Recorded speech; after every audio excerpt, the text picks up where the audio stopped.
and non-binary pals, and welcome to Quest and Chaos. Please tell us if we have sound, because we're not actually sure at this point in time. Awesome. Papa, can you hear me?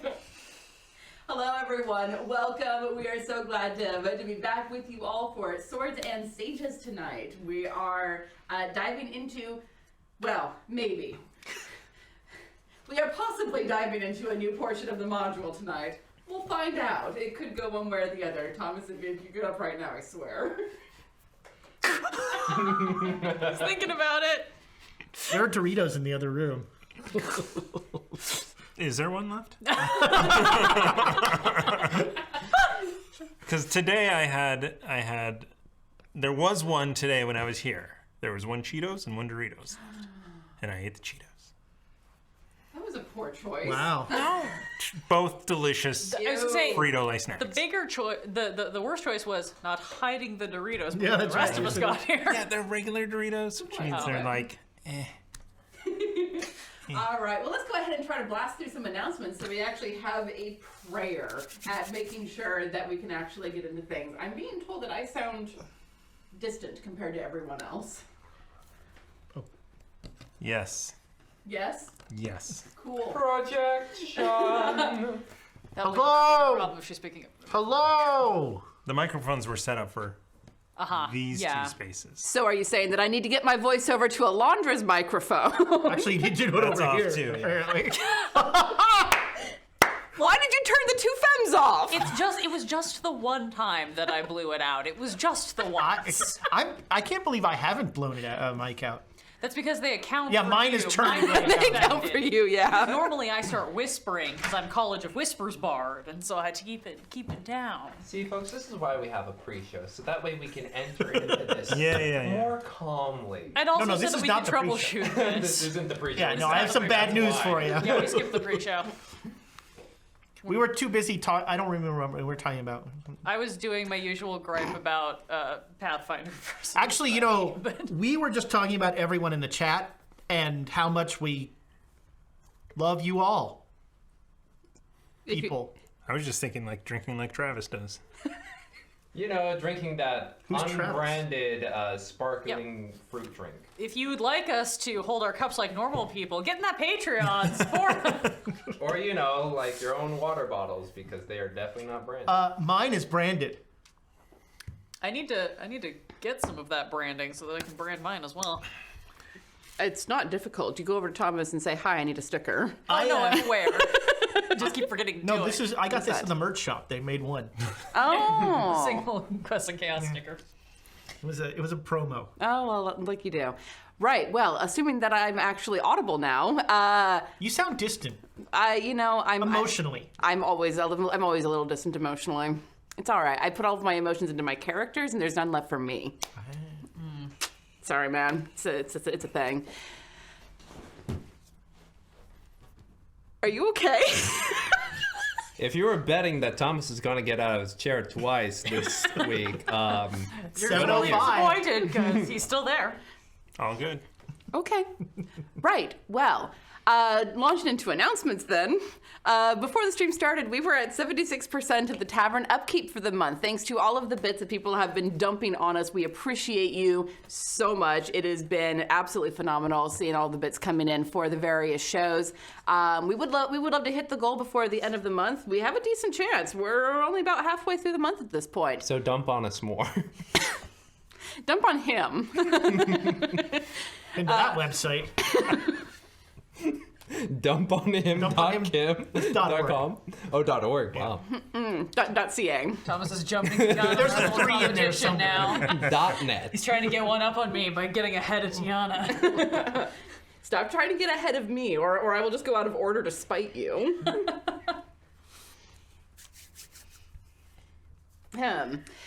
We would very much like to hit that goal if we can. So you can help us out by joining our QNC Patreon, donating bits here on Twitch, and subscribing.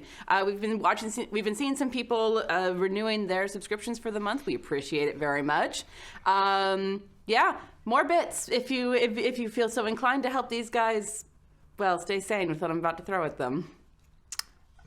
Ice Are you gonna cream throw and anything at us? books. I don't. And shopping, yeah. Don't throw pencils at all of you. I don't Don't have let enough- her finish. I don't have enough Cam pencils. isn't on, so I feel unpresent. You know what? I would not be surprised if the tavern inside Candlekeep looked exactly like the tavern from last week. Where are all these trees coming from? We haven't even gotten back to Candlekeep. We're still in Elturel. Yeah. Party barge. Yeah. Well, Well, it can stay there if we keep interrupting Tiana long enough. no, I'll just take you all back to Baldur's Gate if if you keep interrupting me. Turn this party around. No, I just keep the party going and then stop in Baldur's Gate. If we hit 100% for the month, we will be doing a D&D 5e book giveaway. So, help us out with that. That would be real cool. Friends of the show. The first one, of course, is nordgamesllc.com/3.html. If only just to mess with Thomas and his idea of order. But I messed up anyway. We're all off now. Freaking Dang it. I gave up. I tried to help you. He was too far ahead of me. No, what can you do? I'll have to get revenge next week. Ooh. Yes, nordgamesllc.com/3.html. That is our affiliate link to go and purchase some amazing TTRPG supplemental supplies. There are books, there are decks, there are all sorts of cool things that they have over there that are fantastic additions to your D&D 5e game or your Pathfinder game, or if you can figure out how to twist it around, you can put it even to your Cthulhu game, I'd bet. Is that inverse jazz hands? Oh, there. I want to use the deck in Deadlands. Which means I want to run Deadlands again. I mean, of course.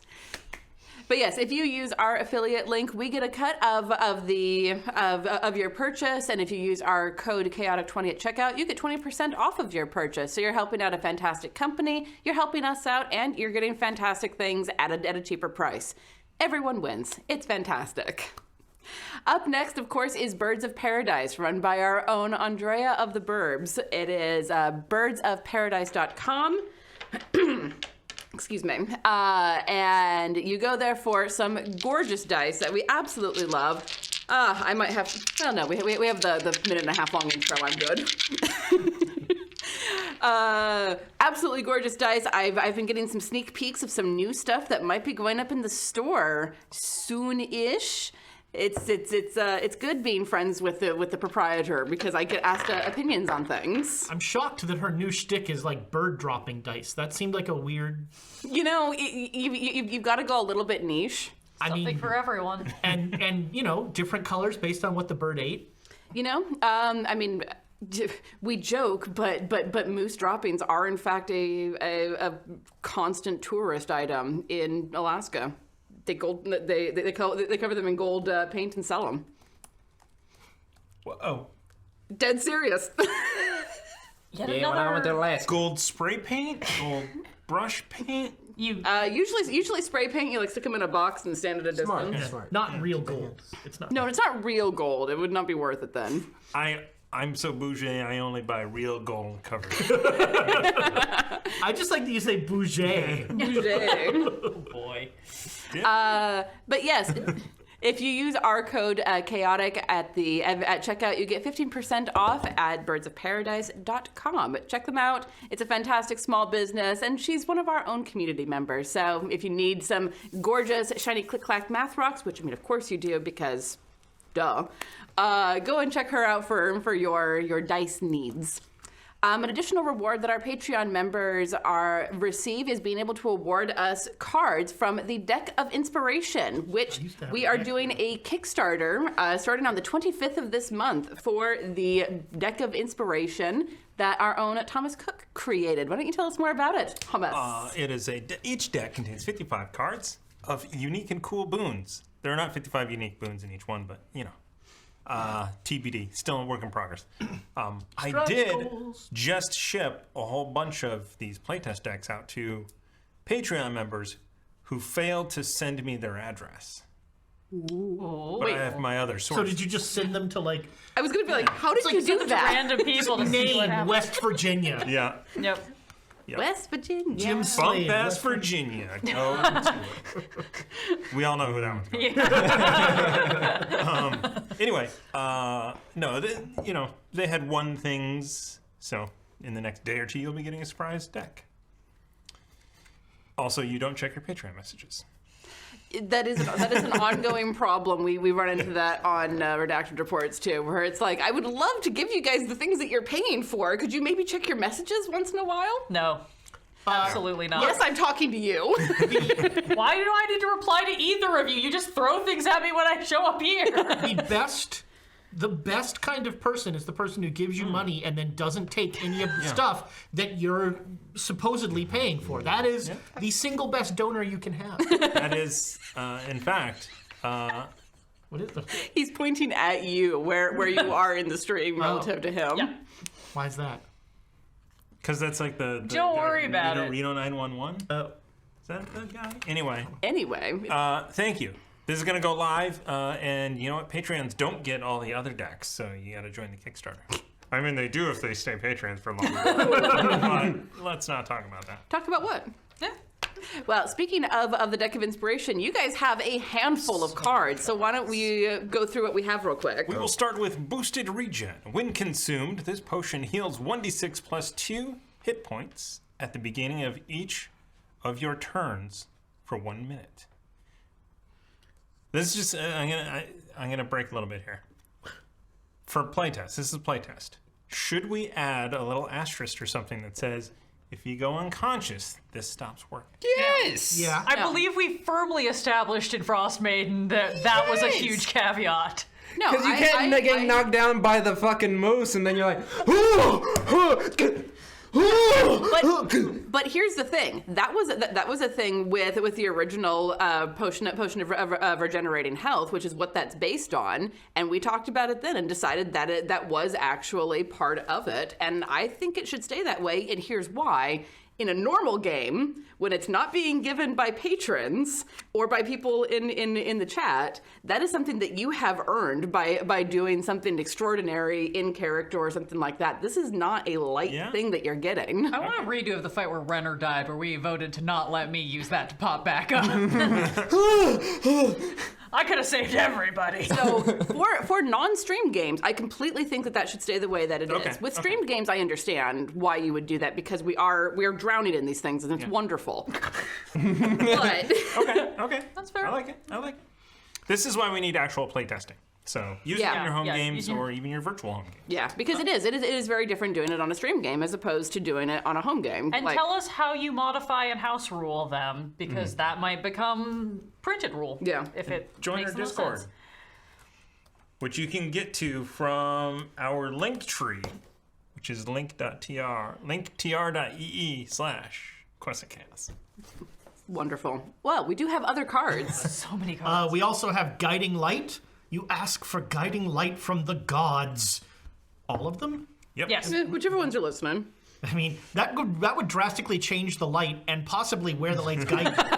Depending on who answers that call. True. You know.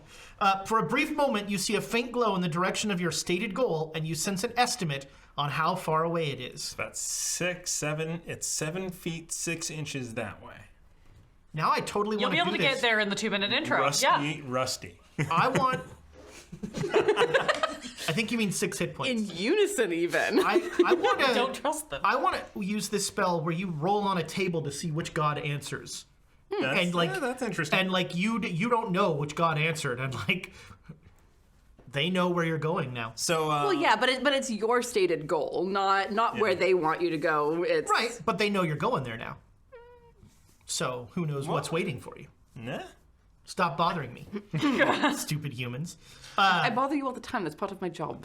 The god, the poor god that's on call today. I hope nobody was hoping for actual play today. We're not going to. They know better. I know I didn't mention this already, but I have to get up at 5 tomorrow. Same. Oh, cool. Okay. Anyway. Why do you not mention these I had things? planned to, and then What would that change? I was running Like around. good night, everybody. So, Well, you're definitely not getting an after dark Yeah. until tomorrow. Yes. I also, of course, have Dangerous Oil, which turns a weapon into a +1 weapon and gives it a +1 bonus. That's all you need to know. I get to use that one. Cool. Bonus time. You gain 1 extra bonus action on your turn. The rules on the number of spells a turn or in a turn still apply. Really, That that's is- only for Laura, right? That's You're right. I mean, that's OP for rogues. Most useful for Laura in this game. Speaking then- of, we don't have Laura with us today, as you can see. Scheduling with COVID got a little bit nutty with the other things that she's working on. So she's still very much part of us. We haven't kicked her off, James, but she isn't able to be here for the next couple of weeks. Wait, we can kick James off? No, you can't kick him off. He has immunity. It's like your friend who had all the Star Wars figures. So you're like, Diplomatic immunity. I don't know why I look at it this way. Diplomatic immunity. You have 2 microphones, James, because you need them. No, he doesn't. He's one of the louder ones. It depends. If I'm acting, I get really quiet. You do. Surgical strike. You deal maximum damage on a single attack, melee spell, or ranged. So does that would that count for something like Fireball, where it's not an attack roll, or? Read it again. You deal a maximum damage on a single attack. That is melee not spell. Fireball's or a ranged. deck save. It's So true. it has to be something that is It would have to be qualified as something an that- attack, not a save. No. I feel like we need to have this stream maybe on like the 27th. Do not put on the 25th. Well, no, not on the 25th. On the I- 27th, I'm going to be on Nerd Armies, the live stream. At oh, 9, but we 9 could. a.m. This could be our video Yeah, yeah. on the. You know, if you want a Patreon video, we could have a Patreon of us going through the cards, being like, "How would this work? That would actually be a lot of fun, I think. How is Yeah, this I'd day be down. different than I would- all others, Father?" Probably not make that on a Patreon, but put it right on the Kickstarter up front. Yeah, so yeah, everybody have can it right see. there. We can even do it in Zoom if we. I mean, wanted. that is essentially the sage advice version of this. Yeah. The errata. What else do we have? We also have, we're not even done yet. But wait, We also have Owl's Wisdom. Drinking this tonic grants the user advantage on wisdom checks for 10 minutes. Or you may use a reaction to drink this potion for advantage on a single wisdom-based saving throw.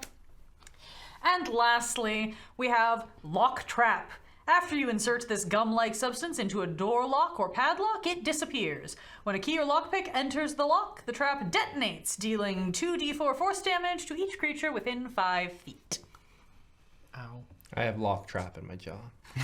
I also want to read the flavor text here. It just says, chewing this substance is the best way to get it pliable. Not recommended. It's Yes. fragment technically. We will see if any of these cards get used. I can think of a way that a couple of them actually might get used tonight. So we will see. But before we get into that, first and foremost, we're going to dive into the bits. And boy, y'all took me seriously when I said make it rain. Dump it So on us. yes, that was what I actually said. Well done. .org. The Bits Bucket Challenge. Just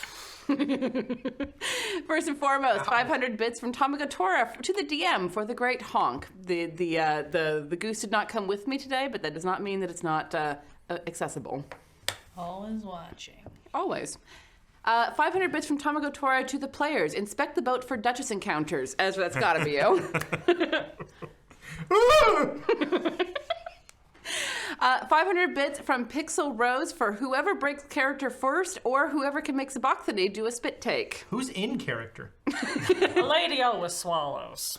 Fair. Oh wait, excuse me. But why? Starting early on Breaking Thomas. Doesn't count yet. Yes, it counts. Well, you see, son. 1,000 bits from Omega Mercy 12 for making Mondays good chaos rather than bad chaos. Hey. What does that mean? Is that a shot what at is- natural one? No, because she wasn't around for Natural One. She came in with redacted reports and stuck around. Oh, that's the bad chaos Yeah. for Yes. patrons. Fair. 1,000 bits from Duke Fleeg to Mr. Moreover to buy more mint juleps. This ice cream's mint julep flavor. They can do wondrous things with mint these days. And finally, I think 500 bits from Tamagatora to the most irresponsible shopping episode purpose. I had to look up to see what was behind the camera. I mean, I'm buying ties. We've already bought ice cream and Yeah. I'm gonna buy some books.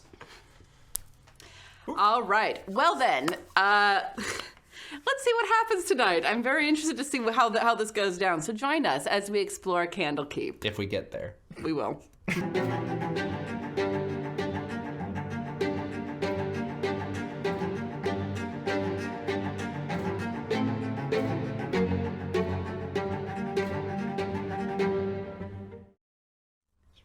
And welcome back, everyone. Wow. Yes? It's just really quick. No, it wasn't. It was Did not feel like 2.5 minutes. It was the same amount of time it always is. We just didn't all get up and run in circles around the table this time. Well, I mean, I got up to get my dice because I forgot to get them earlier, but I have them now. So, previously on Swords and Sages, Ba-bong. dun dun, after dealing with all of the issues in the chalet and closing the portal to the Shadowfell, and making their way down through the trade road through a village that was being attacked by awakened trees and all sorts of other horrible, interesting things. Our travelers have gotten down to the river and met a barge woman, a boat captain named Jocelyn. Barge woman sounds like the Duchess. No, she is a battleship of a woman. And you all made your way along the river toward Elturel, and toward Candlekeep, but stopped in Elturel along the way. In the city, y'all went shopping, resupplied. Jocelyn told you you've got like 5 hours, and then you need to be back on the boat, please. And Sabacthani met with someone, a representative of one of the hells. Which one? It's unimportant. It's entirely possible that it might be important later, but it is turning into quite a beautiful, warm summer day. James is looking very confused. I just see Digimon in the chat, so I'm just People asked who won the round of Magic the Gathering during the intro, and I told them today we played Speed Digimon and Thomas smoked us. We change it up, we play a different board game every intro. You've clearly never played board games with Thomas if you think he did it fast. You're not wrong. Next week we'll be playing Gloom, but only in the duration of the intro. Cthulhu Gloom, that one's fun.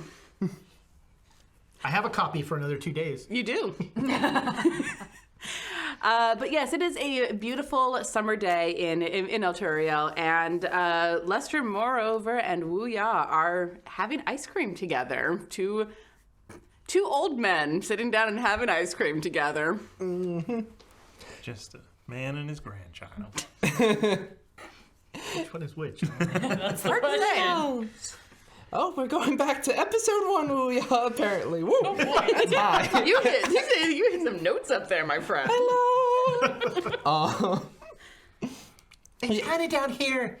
Yeah, it's right around here. I don't know. I had a struggle with accents Well, I was gonna this say, morning. everybody got lower by about episode 3. Oh, yeah. Sabacthani also started in a much higher register. I'm pleased to see that, you're developing, son. Yeah, no, it's actually kind of nice. I remember it was not exactly the best time, and I can also see it in Dewey. It's wrecks the body. It's the worst.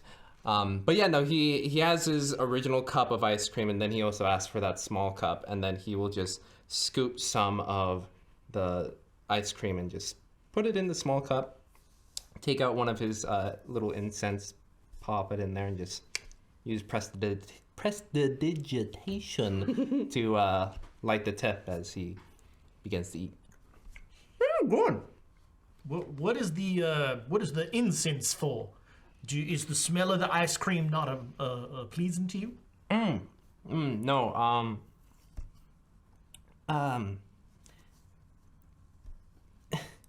It's a little silly, but I sometimes share meals with her. I see.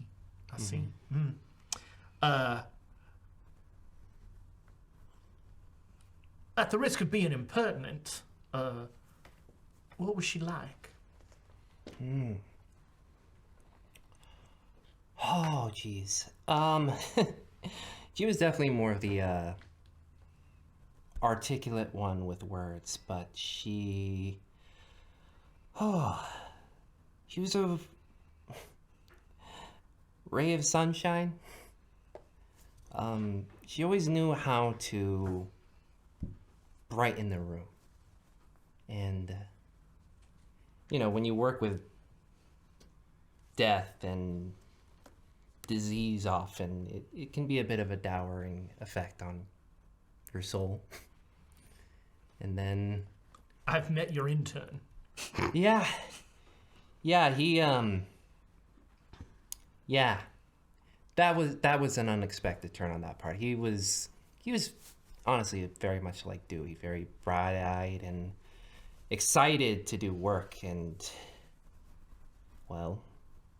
He was that sweaty? A little less so. He was well past that puberty age. But also, he was about to kick into that second phase, that 22 to 25 range. You get the adult acne. But I guess he missed out on that stage, but then also missed out on all the rest of life, so. And, the moral development that comes with that, apparently. Yeah, apparently time travel and time condensing, squashing, I don't know, can really do a damper. Well, I mean, I'll tell you, immortality can as well. I went through an ugly phase where nothing mattered except Saba. Mm-hmm. Because everyone I interacted with was probably going to be gone before I ever saw them again. Which leads one to become somewhat transactional in one's relationships. And it is only in the relatively recent past, that I have come out of that phase. It's almost like the petulant child that has everything. When you don't fear death, when you don't have that immediacy, it becomes far too easy to lean a little nihilistic. I mean, I guess a question for that is, how do you keep going if you felt like you've done everything? Well, speaking only for myself, you realize how much you haven't done. And sometimes the only way you can realize that is through the eyes of another. And Wuya just gives a knowing smile and kind of looks down at the small cup and continues to eat. Well, thank you for taking me here. This was very nice. Of course. I appreciate these talks, old man. You too, old man, question mark. Close enough. Close enough. Anyway, I know we only have a limited time here, so you want to buy some ties? Not time. You have enough. Go buy some ties, and I'm gonna go look for some books. All right. You sure you don't want that bolo tie? I feel like Dewey would wear that splendidly. Well, that's the problem. Bolo ties should only be given to people who will not wear them.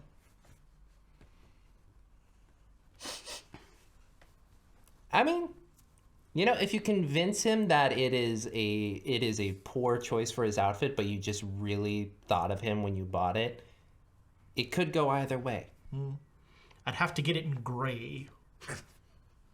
Ooh, get it in gray and engraved.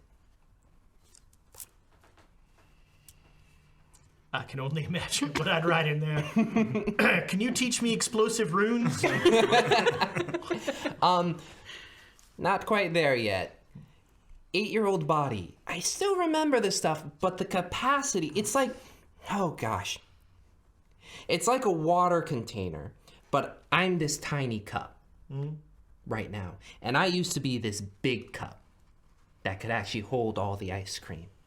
And if I put all of the ice cream in the tiny cup, it just overflows and the cup goes. Literally that sound. That is what happens when your body gets overloaded with magic. It just. Well, I for one hope to never hear that sound. Me neither. Anyway, I'm gonna go buy those books. Go buy some books, son. If you see a copy of Flowers in the Attic, I'll look for it. Ever since you've met Odilla, you really want to see that one. it's a classic. Okay. A modern-day classic. Well, The sequels kind of got a little gratuitous. But in that first book, V.C. Andrews caught lightning in a bottle. well, it sounds like it's a much more mature read. So I will have to. God, sorry, y'all. I was working. So we're on. now in Russia, eh? Yeah. I had to work on 5 accents this morning. My mind. We can only afford 2. I know exactly. Well, let's bring it back. Yeah, I know it's it sounds like a more of a mature read. So with a few little hand signs and I believe a verbal component. Something. Yep. I wish to be big. I wish to be big. Essentially, yeah, what you see before you is this small Wuya just like crack up larger, and before you see a mid-20s Wuya. Hair down to his shoulder, or way past his shoulders, and it just like kind of covers his face, and it's like, huh. It's been a while since I had 1 second, and he pulls out just like a thin little stick and just like rolls it up into a bun and just ties it. What is the point of... Is this an illusion? Actually, no. This one is, we have now an adult American now. No, you see what happened was... 3 accents! 3 accents, yeah. No, it's more of a transmutive spell. I see. Yeah. I see. Well, all right. And is this a permanent change? For a limited time, so I should probably get on looking for those books. I mean, the kid might get a better price. True, but the kid may also be denied. Which spell is this? Alter self. Okay. Probably the most grotesque description of alter self I have ever heard. I like it. I'll quickly become Kid Wuya. Go, have fun. Please don't break anything while you're me. Quote. But yeah, it's transmutation, so it's good, like your tiny bones just going. I mean, I wasn't expecting the necromancer to have like a nice way of handling this. You know, this is so much easier. It is. Have fun. Okay. Oh dear. Okay. I'll start with Ezra because I don't think you do. Do you have anything that you want to do while you're Kid Wuya? The look on his face. You had to offer. Yes. No. But I do want to buy.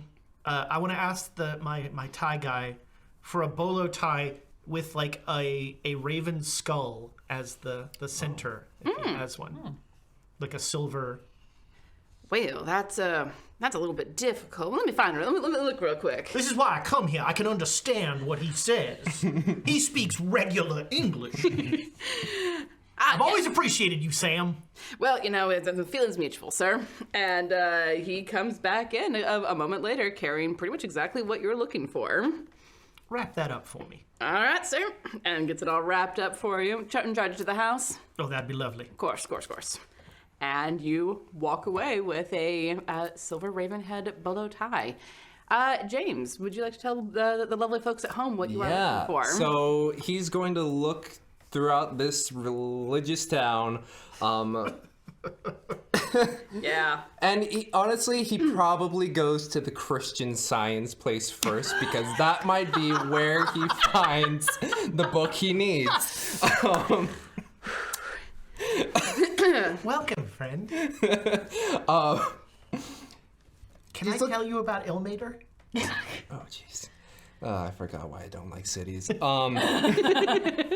So he's looking for 2 books. One, any continuation into the studies of the disease that plagued his hometown, since there seems to be more information here than way back over there.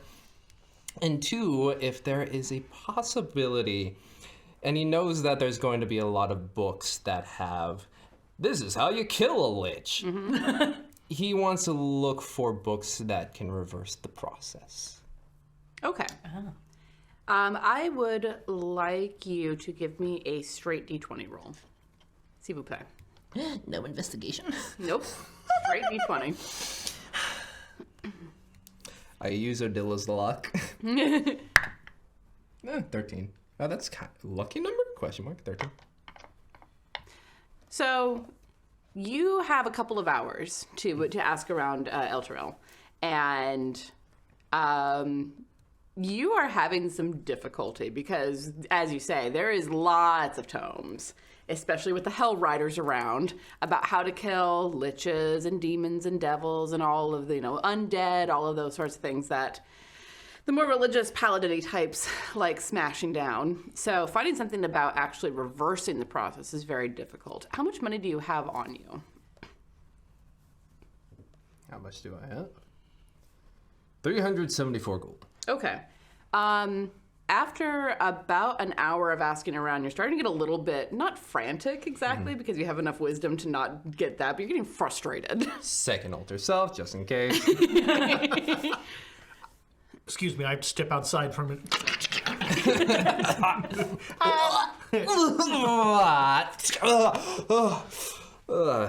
Forgot about that process. Anyway. What is your investigation modifier? +7. Okay. So dirty 20. A dirty 20 if it's an investigation check, you are correct. If it is. You know. Just to put that there. You have visited what feels like every temple in this town, and you finally find it's not a temple. It's not a bookstore. It doesn't seem like it's anything really, but you find yourself standing in front of it, and there's a tiny little wooden sign next to the door that says "Books and Curiosities." I am curious. Hey.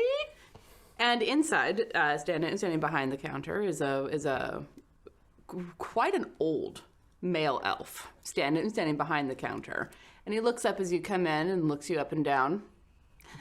And how can I help you, sir?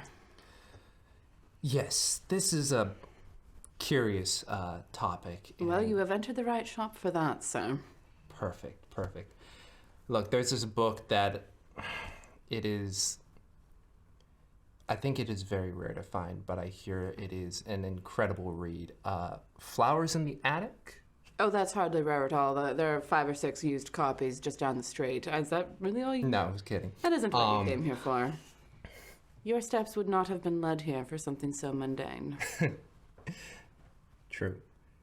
But she's his daughter. How can you say mundane? Hear that in the back of my head. Message? Yeah. Okay, well, 2 questions. 1, books. Do you have any information on... Oh, gosh. It's an illness. I don't know the name.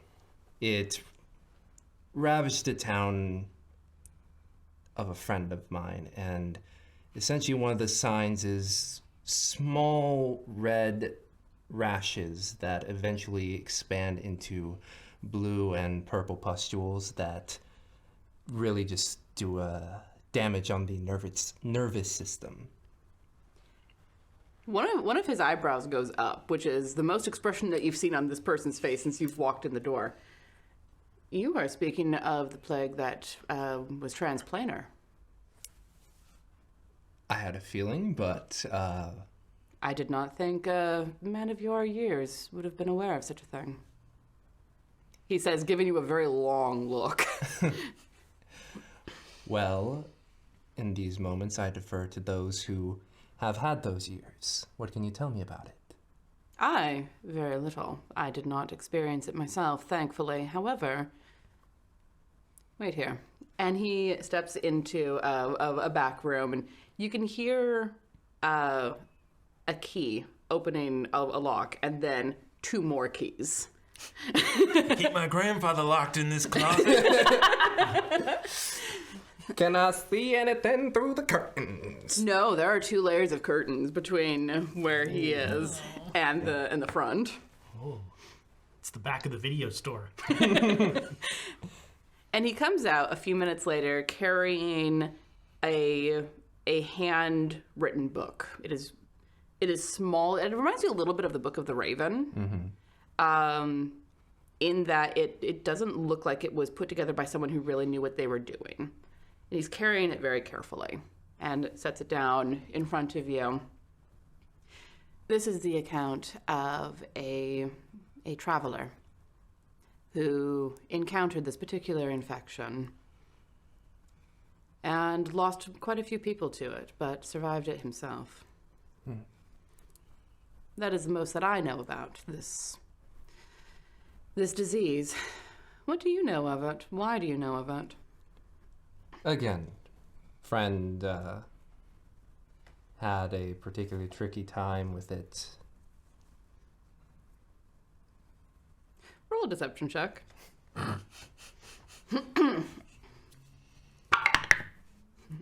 Dirty 20. He just looks at you and shakes his head slightly. Well then, send your friend this direction if he wants to know about it, and moves as though to go into the back of the shop again with it.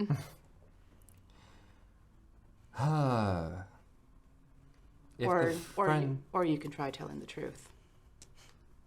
If the friend is myself, for, what person shouldn't be friends with themselves? How would that change it? Significantly, as I have not myself spoken to anyone who has, made it to this particular plane of existence and seen it. It was largely... Because I found... And he pulls out this book, or the book he got from Baldur's Gate, because I found this in Baldur's Gate, which is my first clue that this disease here is more prevalent than where it came from in my area. Fascinating. Have you time to sit and discuss this, or no, you have traveler's clothes on? Unfortunately, it is about 20 minutes left before I have to get on going. Well then, I do not believe we have time to sit and discuss this at any length, at least not at the moment, but do return when you have time. And we can speak of this in more detail. Could I have a name? I hate you so much. I mean, if we were going to speak once more, it should be with names. Some call me Tim. You may call me Aelin. Aelin, I'm Wuya. Pleasure to meet you. Wuya, a pleasure. I'll be very interested in hearing your account of this. Fortunately, I don't have my notes on me, but I can tell, or I can say what I saw. Very good. Well then, Wuya, do you wish to take this book with you, or is that for a time when we can sit and discuss it? Well, I mean, I would love to read it and discuss more with more knowledge, but also I do have that limited time as he looks at his blank wrist. I do also have one other thing I need to ask about. I was kind of hoping within this place here there would be... Quick question. How do you feel about monotheism? What a town to ask that. I think it's bold choices. As far as... There are many gods, and I ascribe to the ones that I choose, which is not a popular opinion here. Good. I found a lot of books about killing liches. And, you know, that is 10 for a penny. Do you have anything that can, any processes, anything that could help moving that along in reversing the process of lichdom? Yes. It is a very difficult, expensive, not the book, the process itself. It comes at great cost, because to become a lich is also a tremendous cost. And reversing such a thing is the sort of thing that sends ripples of power through the entirety of the weave. It is not something to be undertaken lightly. But it can be done, and I have a book that spells out a process to do so. Lovely. Is there any way I can have these notes and that? Because I am staring at... Wow. I need to stand out in the sun a bit more. Yes, I am on limited time at the moment, unfortunately. So you are, Mr. Wuya. Very well. Let us say 100 gold for the two of them. I will drop 110 gold, saying, for the upcoming conversation, because I feel like it will be enlightening. Very likely. And you know where to find me. And he disappears into the back again, leaving the book about the plague in front of you as sort of a assurance, I guess. And you hear a different chest opening. This one with quite a few locks. There might have been a trapdoor involved too. While he's doing that, I will just quickly open it and make sure the book in front of me does describe some of the stuff that I am looking for. It looks like the ravings of a madman. With lurid drawings in purples and blues. Lurid. Lurid, yes, that is to be spoken of, or descriptive language that is to be very showy. The page that you have flipped open to is a picture of someone with those pustules on their body. And it, like, that hits you like a freight train, that image, because it is almost photographic. Just quickly close it and probably, since it's a loose papering, just like take that leather strap and wrap it around. Just lay it down, catch the breath before Aelin comes back. And he returns a moment later carrying a well-made leather book that is bound in beautiful, beautiful soft leather with this beautiful gold embossing on the front. There's a symbol of a god on it that you don't recognize. And looking at it, Make a religion check? I will tell you for free that it is not a Forgotten Realms or a Greyhawk god. Okay. So it is not from any of the pantheons that you yourself have encountered. So looking at it, you know that it's a symbol of a god because they have a look to them. You know, there's a certain, much like there's a certain international flavor to swearing, there's a certain pantheistic look to god symbols. They just all have that look to them. Yeah. So you know that that's what this is. You don't know which god, and he places it in front of you. This is the book in question. You may certainly check it if you have sufficient time. Just kind of feels the shaking in his left hand as it just like kind of like twitching before like like it's like trying to get back into the rope. I'm like, oh shit. Just as quickly as I can with shaking hands, just flip through, make sure it's it has some semblance of what I'm looking for. Yeah, looking at it, just like the quick flick through, you can see that there are rituals that are described, and words like lich and undead pop to you immediately as you're flipping through. So you know, doing like a quick flip through in a bookstore type of thing. Undead, cucumber, kumquat, lich. Oh, interesting. I never Rutabaga. knew kumquats would be the way to reverse it. Rutabaga. Pituitary gland. I gotta rip that out. Good to know. But yes, this does appear to be at least a book about liches and undead, and there are rituals inside. Without being able to take time to look deeper, you don't really get much more. Okay.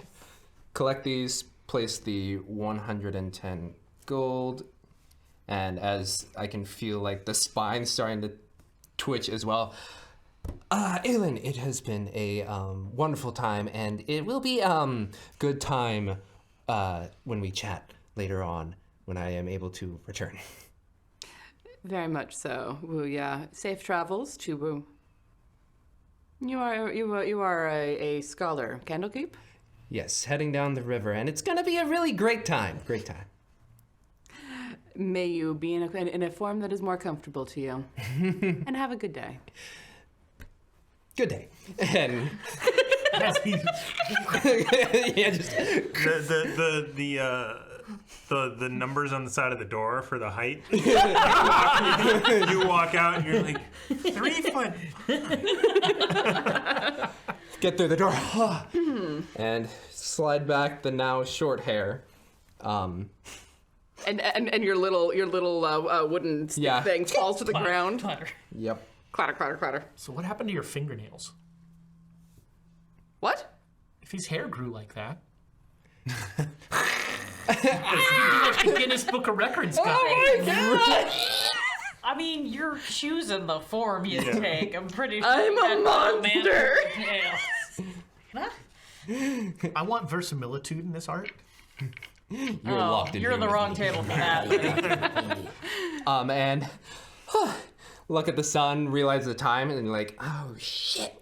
With my tiny legs, I'm just gonna Start running. with my big backpack that now I am carrying 2 tomes with. The books got bigger. You come running up, and like Lester is like strolling behind you, is like towards the gangplank. Oh, is it time? Don't say anything, old man. Just move your legs. Wow. Dewey, what have you been up to?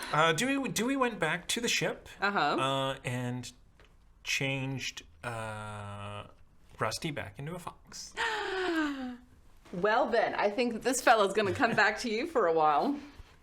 The fox was the form I can kill. Because it actually has like a physical form there? No, the bat was nice to me. Oh. You know what? That was Rusty. It's all Rusty. All right. It's all rusty. Whatever helps Indeed. you sleep at night.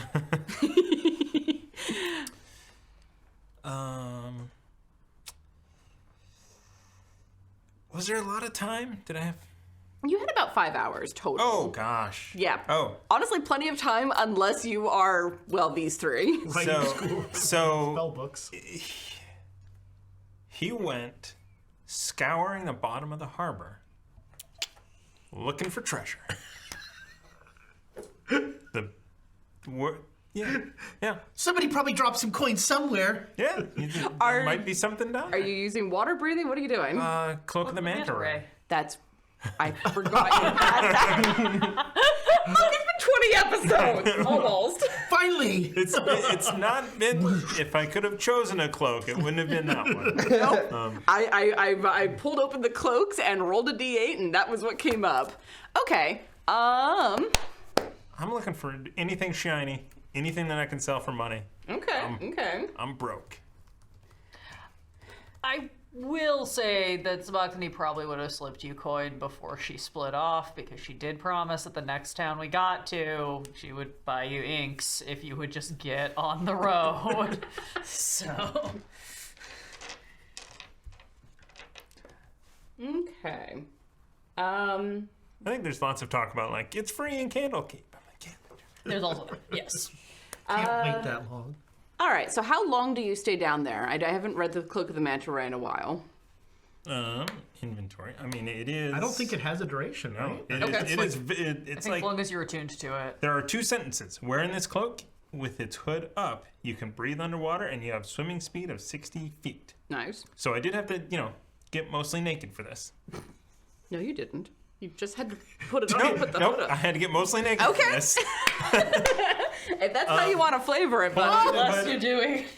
Pulling the hood up or down. Well, no, I He mean, only has one set of clothes. yeah, my clothes are still gonna get wet, so I went down with shorts on. But that's it. Excuse me, son. That's We it. don't You do said- that here on the docks. This is a clean city. You're looking for a nudist, Yeah. mate. Maybe that flies in Baldur's Gate, boy, but we don't do that sort of thing here in Illyrio. Oh goodness. Yeah, and then any of that river fungus too, if there's any of that down there. Good for inflammation. Yeah, I'm looking to get some info. So this is a good-sized dock that you are swimming in and around and under, and there's a good amount of trade that comes through here. So if you're spending, I mean, probably 2 hours. okay, 3 hours. well because you went and bought inks inks. and that, but that would take you an hour at the outside. So I would like you to roll me percentile dice 3 times, please. In Warhammer, canonically, there are octopi in the river, and they will grab things off boats. 67. Just 82. 67 is the chemical number of holmium on the periodic table. 14. It's a pretty good spread. Stay tuned for other useless facts. Okay. I don't know if higher is better. On the rolling- treasure charts usually, yeah. You're rolling treasure type sludge. Your treasure type. Sorry, what? none of us are oozes. Are Canonically, you sure? yet. There's I have still been. time. All right. For the first one, roll me 2d4, please. I used to go to these polymorph parties. Yeah. You don't have polymorph. No. That's why you had to go to the Yeah, party. you go to the party, everyone that comes in gets randomly polymorphed into something, and then we all have conjugal relations. Why do The I? hippo and the chipmunk. Oh, I've been there. The question is, who's the top? Well, it kind of depends. Mm-hmm. The ooze is never the top. I'll tell you that. Roll a 1d4, please. Wow. All right. 2. Okay. Roll me 2d100s, please. I like this. 62. Okay. 9. Okay. So the first thing that you find down there is what looks like a little chest that was packaged up with sealing wax. It is, small wooden, bound in metal. It looks like it's pretty solid. And if when you bring it back up and pop it open, there are 2 potions inside. They are different colors. All right. Blue and purple. Do I investigate that now? You don't have to. Probably don't want You to have take a time. sip underwater. One of them is red, and one of them is kind of a gray, kind of a slate gray. Oh, it matches your outfit. Okay. It's green. We already established that's a yellow. Oh, yeah, that's right. It's essentially if you take the saturation slider down a bit from your jacket. Let me check my vibrance. So sound? so you stow that somewhere safe, I imagine. Then you dive down again. The second thing that you find is Broadsword. it's really difficult to see in the shifting lights under the water. But there is a small sack of when you pick it up, you can hear kind of a rattling sound inside. Okay. This is why I make fully with items that I find and not my mouth. I am not James or Bo. Yes, that. But it sounds weird underwater. Yeah. So opening that up, you look inside, and there is an assortment of small art objects. There's little there's some jewelry that doesn't look too expensive, but reasonably priced. There's some little statuettes, things like that. There are 7 items inside of this sack. Okay. So basically, you just got an arcade prize sack. Yeah. You're gonna find one of those Chinese trap toys. It's ooh, I'm gonna have fun for 2 minutes. Trying to I get was the just about to be metal I ball. swear to God, if it's just a box full of wooden animal figures that we can't identify, we're chucking it back in the river. That's not what I wanted. That's what I wanted. And 14. Okay, and roll me 2d6, please. 5. Okay, the last thing that you find as you are like hovering above the bottom of the river, just kind of enjoying, like you're getting the sense and the feel for this manta ray cloak now, and you're actually kind of gliding like a manta ray. A little sparkle of gold catches the corner of your eye, and you said 50 or 5? 5. You pick it up, and there are 50 gold pieces inside. No one makes this. And those are the treasures that you find over the course of several hours scavenging the bottom. And a bunch of leeches. So the art items are each of the items are worth 25 gold pieces. Each of the 7 items? Each of the 7 items. And the potions you're going to have to figure out. All right. And then I am going to then dry out as he looks down at his shriveled, wrinkled fingers, and then looks down his shorts and is like, I was cool. And then dries out and Try laying in the sunshine, kiddo. yeah. Jocelyn says, not looking up from her sunbathing. I did not realize. How clothed is Jocelyn? Not very. Yeah, dude, he's like, I've never taken a bath before, so. Wow. You know, I 100% believe that. Yeah, I don't have a tub at my little hole in the wall. Oh wait, actually, he took a bath just recently, I think. yeah, that's Yes, right. yes, but how long was that bath? Was it before or after the dangerous oil? He's just like, dude, he's like right over the bath. He's just... Oh, so Ruckus when we tried to bathe him. It's gonna get away my pheromone. One of only twice that I want a strength check against Ruckus. Whew. I'm exhausted. You know, swimming, it's tiring. Oh, Yeah. I need a hamburger or something.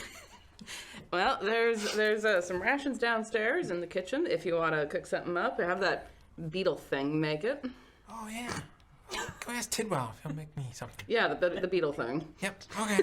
He spits in all his food. Extra flavor, Mr. Humanity. None of us are resistant to acid damage. That's a bad idea. True. Sabacthani, did you have anything else that you wanted to do? Because this conversation will take most of the time that you have in Elturel. The only other thing that she would attempt to do if she has time is to find someone who could load a spell into her ring. She specifically wants to try to reload sending. Okay. And given that we are in Elturel, she would know that there's probably some peace clerics about who would be able to do that. But if there is just like a general magic shop where that is a service, she'd be more inclined to go there because there's just, like, again, she can do a pretty good job of just leaning into her elven ancestry and just only looking a little off. But it's kind of risky going to a cleric around here. Okay. Do you want to try and find a cleric, or do you want to try to find someone a little more shady? Clerics are easier to find, but there is that risk. How much what would take the shorter amount of time? The short amount of time would be finding a cleric. I think she's going to risk that because she's going to spend as long as possible trading information with her contact. Sure. And trying to see where that goes, because she knows she may not get another chance to have contact with someone from those layers. Yeah. Given the connections she has. Exactly. In these areas. So, I mean, of course, you don't go to any of like the big churches because that would be just a little bit too dangerous. Anywhere that looks like it's just gonna have some sort of like, essentially like spell scanner when you walk through the door that's gonna negate whatever disguise self anything she's doing. What do you have in a shady deity? I will say also that when she leaves the conversation or whatever, she does make sure that, like, you know, the hair is up and the victory rolls around the horns and the wings are tucked back to look like a cloak, but I think the scratches on her cheek are still visible. Okay. So you are able to find a smaller, more like a shrine, really, than like a full church of Eldith, who is a god of peace, and the young halfling who is manning the shrine looks very concerned as you walk it up. Ma'am, what happened to your face? Oh, it's really nothing. There was a bit of a misunderstanding with some business I was carrying on. I was just hoping, you see, I've got one of these rings here, holds some spells in it. Normally I use it to help keep in contact with the rest of my party, but unfortunately haven't had a chance to reload things. Do you happen to know anyone who might have the sending spell and be able to load this up for me in exchange for a bit of an offering or something of that nature? Oh, well, yes, actually, let me go and get the lady. And she darts back into this is more like a co-op of lesser gods. Where it's the shrine where all of the gods that don't have enough worshippers to have their own church just sort of exactly go in on the rent share. Exactly. Gotcha. and the Unitarians. Yes. Essentially, yeah. And a slender human woman follows her out and is like, oh, are you all... It's cosmetic. Oh, yes, of course. My young friend here says that you need a sending spell placed into your ring. I was hoping, if it's not too much trouble or anything, wouldn't want to put anybody out. Oh, no trouble at all. That if you're willing to make an offering of, say, 25 gold to the shrine, we of course, more than happy to help you out. Certainly. And pull out some gold, hand it off. And she'll reach out for the ring. I think Sabacthani starts to hold her hand out and then thinks better of it and pulls the ring off and offers it to her. All right, so she takes the ring, places it in her hand, and then holds her holy symbol. It's not the same holy symbol as the young halfling who went looking for her. Okay. You get the impression this is the more powerful of the clerics who belong to this co-op. Do they both seem to be clerics of Eldith? No, she's a cleric of a different deity, but Eldith seems to get on with her, so... Got it. Okay. Are you interested in Cuthbert the Cudgel? Well, I was going to say, can I roll to see if I recognize, or would I recognize? Sure. I don't... Sabacthani doesn't have a lot of religion, but she does have some. Man, it must suck to be like a non-whatever the god of the theocracy is. Around here? Yeah.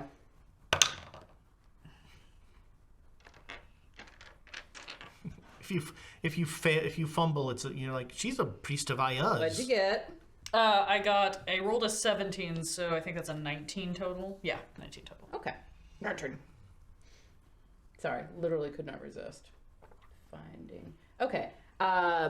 This is a cleric of Saloon. Okay, great. Yeah, and I mean, even with a lower one, you would have caught that because of the moon symbol. The moon is pretty ubiquitous. Yeah, it at least narrows the playing field, and then given the alignment of the city. Great. Okay, just clocking that, taking note. Yeah. Silently going, oh, thank goodness, because when she's disguising her tiefling side, she definitely reads as a moon elf. Moon elven heritage at the very least. Yeah. Like, great, we can roll with this. Exactly. So the woman holds her hand out, reaches out and holds her holy symbol and murmurs a couple of words before placing a hand over the ring, and you see a flash of light blue light between her hands. And then she passes it back to you. There you are, ma'am. You are too kind. I hope you have a blessed day. To you as well. May Saloon's light guide you. I'm sure it will. Get out of there as quickly as possible. Run! Well, get out of there as quickly as possible, and then probably, given that she waited until the last possible minute to do that errand, probably arrives to the boat, like, just in time for taking off. Dewey just trotting up the gangplank as you get there. Dewey's been at the boat. So Sorry, Wuya. Yeah. Wait! Vortex warp. Okay, we're good. It's I'm coming. No, and Jocelyn is still just laying on the deck chair, wearing as little as she can decently get away with in the warm sunlight. Yeah, I was gonna say, Sabacthani rolls up like 5 minutes after Wuya and Lester get on the boat and just looks at everyone like, why is everyone so tired? What have you been up to? Oh, He ran. interesting. These legs are short. Where were you running from? Baldur's Gate? It felt like it. There's a lot of streets here, and you Yeah, can feel it's a the city. gaze. They were just looking at you, and you're like, Yeah, because this town is... You're right, because this town is kind of awful. It's a different kind of awful than Baldur's Gate, but they're also always watching you there, but for different reasons. Far prefer this place to Baldur's Gate. yeah, they Jocelyn actually have more information. Jocelyn is just looking between all of you, highly amused, and stands up, stretches luxuriously. Well, I reckon we should get a move on then. That would be lovely. How long was it to the How? out of character? How long was it to the magic item shop? Like, if I were to go at a full sprint. If you were to go at if you want one down on the docks where you're not going to get as much for it, 2 minutes. No, I'm looking to get one more scenic. So Okay. I can actually transcribe a spell as soon as we leave. Didn't you already get that? I want to transcribe a second level spell. Now that I have 50 more gold. Got it. And Jocelyn's like, you got 10 minutes, kid. Can we 9? You can make it there and back in 10 minutes. Okay. That's time. And so Dewey takes off, his manta ray cloak floating in the background with shorts on, and he is hauling ass. You've got a leech on your back thigh. And he's hauling ass through town. Literally. Oh dear. Don't look at me. The kid spent most of the time in the river. I'd rather look at you. I spend enough time staring at them. Fair point. And she gives you a wink. We could leave him here. No, we cannot leave him here. Why not? Because a theocracy is one of 2 places that I wouldn't leave a young boy. They get weird when they spend too much time around gods. No, he's already weird. Weirder. I don't want to deal with the kind of weird he becomes if we leave him here. If we're going to abandon him somewhere, we should have gone with the Shadowfell so he could look for his parents. I tried. I need to make. I have to go. Here, right away.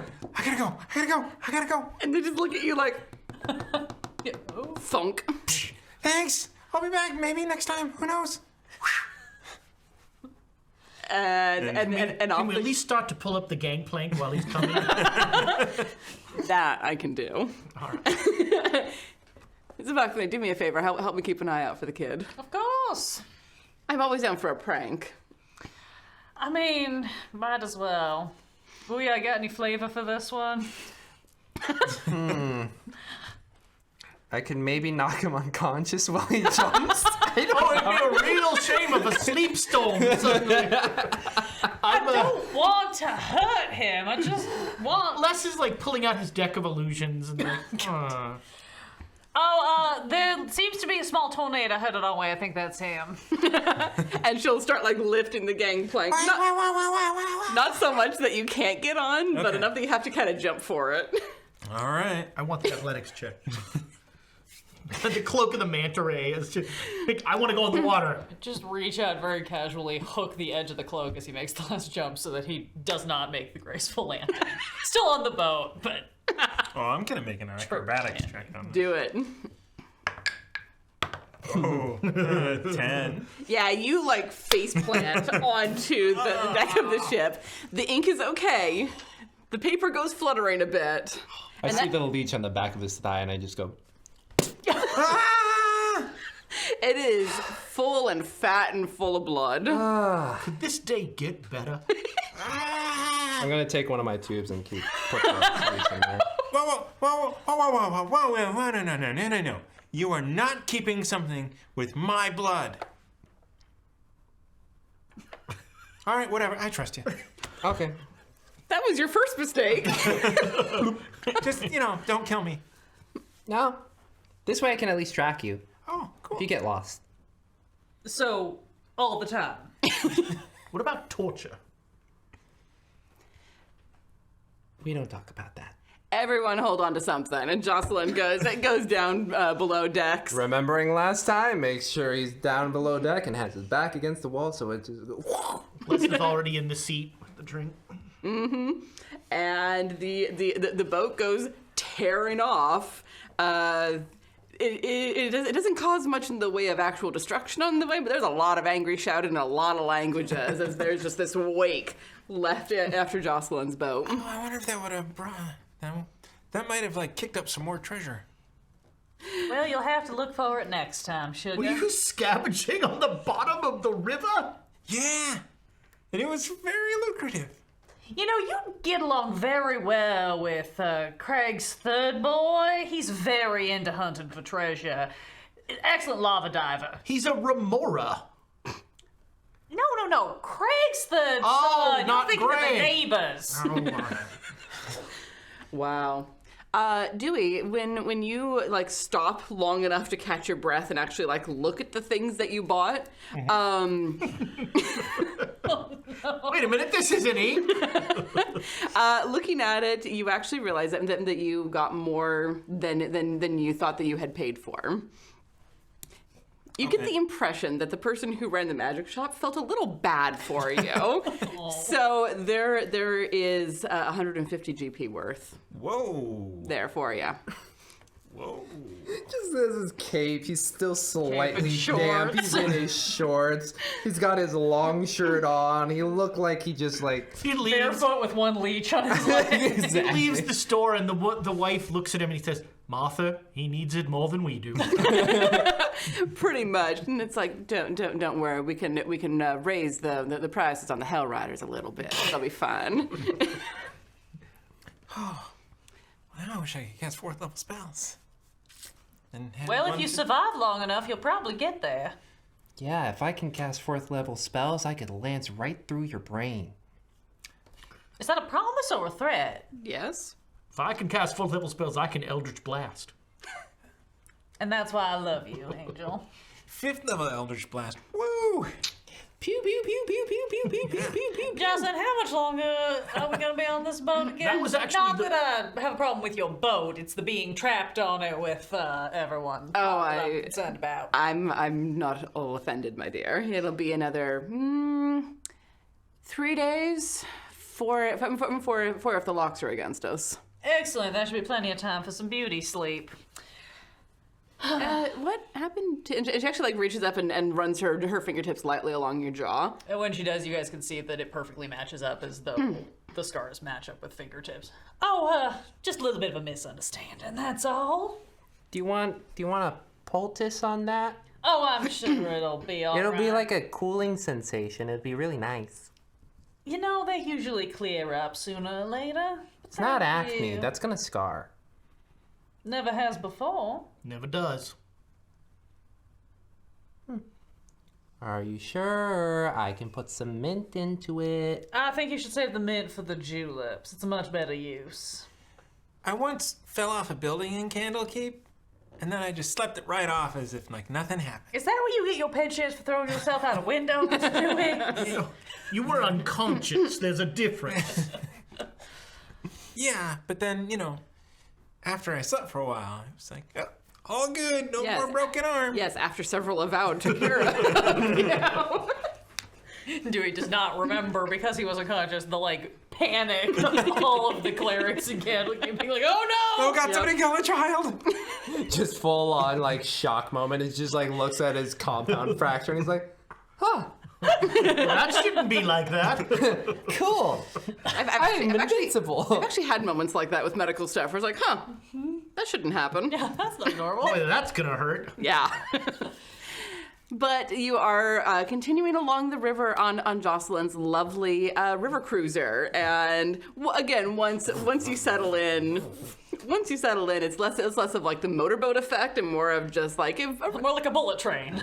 yeah, it's actually very comfortable. Do Do we get a long rest? Of course you get a long rest. You're on the river for like 4 fucking days. Woo! Get them spells back. The locks are against you, and these are locks that are much like on like the Suez Canal or other places where it's, you know. And we're sideways. Thankfully, no, Jocelyn is a much better pilot than that, thank you, and the wind wasn't against her.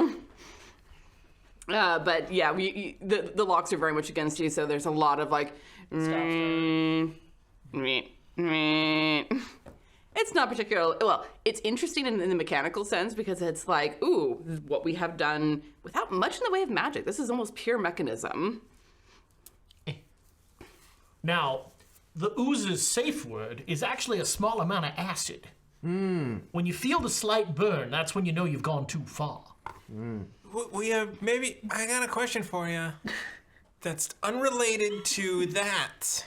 Good, because I would not be able to give it with the full mental knowledge and personal knowledge that Mr. Moreover has. No, okay. Can I talk to you? Sure. Sorry, you're right about me. Okay, I'm done. Yes, yeah. So, and then we go somewhere away from less moreover.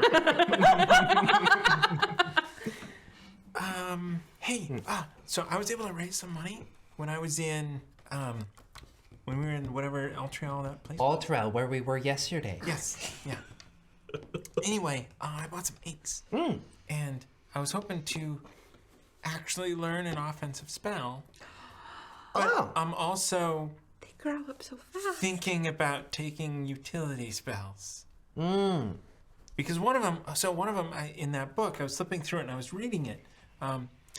It's locate object. And when you think about, like, you know, you were talking about keeping someone alive while they're an object. Also, maybe there's some element of knowing where you are so that you know, hey, when I'm in the restricted section, now it's time to, you know, move out. So I'm wondering if maybe I could take that and then put some of that into the spell. But then that I can't really fight somebody with locate object. Anyway, this is what's going through my mind, and I'm just kind of like, oh, I don't know, maybe this, maybe that. I mean, maybe if you locate their belt buckle, you can undo it and pants them, and then you can fight them. I'm not Mr. Moreover. I mean, one, Mr. Moreover wouldn't do that because that would require physical labor. Touching someone. I only touch consensually. I wonder if there's an invocation that gives you mage hand, because that might be something that he might, you know. Because then he doesn't actually, it'd be better just to get unseen servant, right? Because then somebody else could just do it for him. Okay. Anyway, what higher level, like, offensive spells do you have? Let's see. I have I have none. Oh.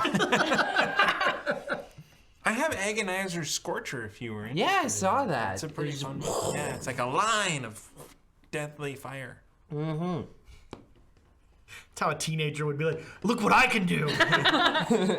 If you set my boat on fire. And then also in that book is invisibility. Oh, yeah. But I have that because I was born in the Shadowfell. So it's like, I don't know, maybe.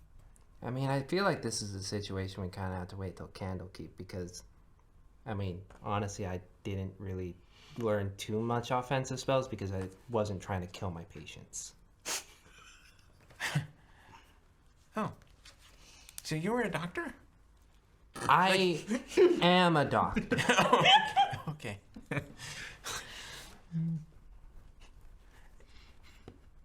Yeah, okay. The uncertainty in that, okay. I'm trying to think. Did you see how quickly I removed that leech off of you? Yeah, did you get trained in that? You know, when the young kids also played in the river, in the section that we particularly said, there are leeches there, they came in with leeches, and you have to take them off. In a way that teaches them a lesson, right?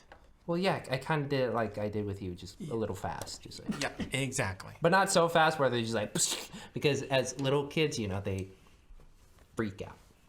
One of them, I was a little bit worried about Elric. He was very fascinated with the fact that he was bleeding a lot. Was he really pale? You know what, Mr. Orover? He kind of was. Met that boy. Talks to that sword way too much. Anyway, so I was thinking maybe I will take a look at object because I think that's important for the spell. I think so. And also, it'd be pretty helpful once we actually get into the restricted section. If you're like, I am looking for this book that they did not want to give me. Oh, yeah, perfect. I'll do it.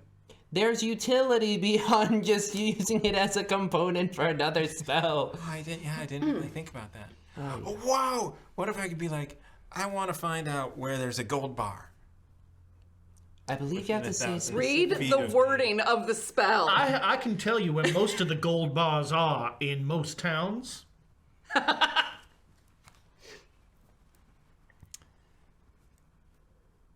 Okay, anyway, yeah, okay. Cool. Cool. That's it. All right, if you coming up for cocktail hour? Because Jocelyn and I are going to finish off these mimosas if y'all don't get your asses up here. Don't worry, there's mint juleps as well. Mimosas. I'm drinking juice. What are we even doing here? Well, I'm gonna see if Tidwell can make Zimas. I'll be right back. If Tidwell can what? Make Zimas. Not my mom, but Zima. And that's when we threw Dewey off the boat. No, but it's a retro throwback. Claw? It is. White Claws are really good. It's the OG White Claw. White Claw, isn't that werewolf clan that you keep trying to invite to dinner that keeps saying no? Someday, my love, someday. The Arctic werewolves. The White Claw clan. They're somehow both chilly and warm. Yeah, you have to be up in the Arctic. All right, so without further incident, Shockingly. yes, On the last day, I want to capsize the boat. Kidding. And that's when we find out that Jocelyn is a level 20 fighter. who smokes. no, not a level 20 fighter. Artificer, obviously. Look at her boat.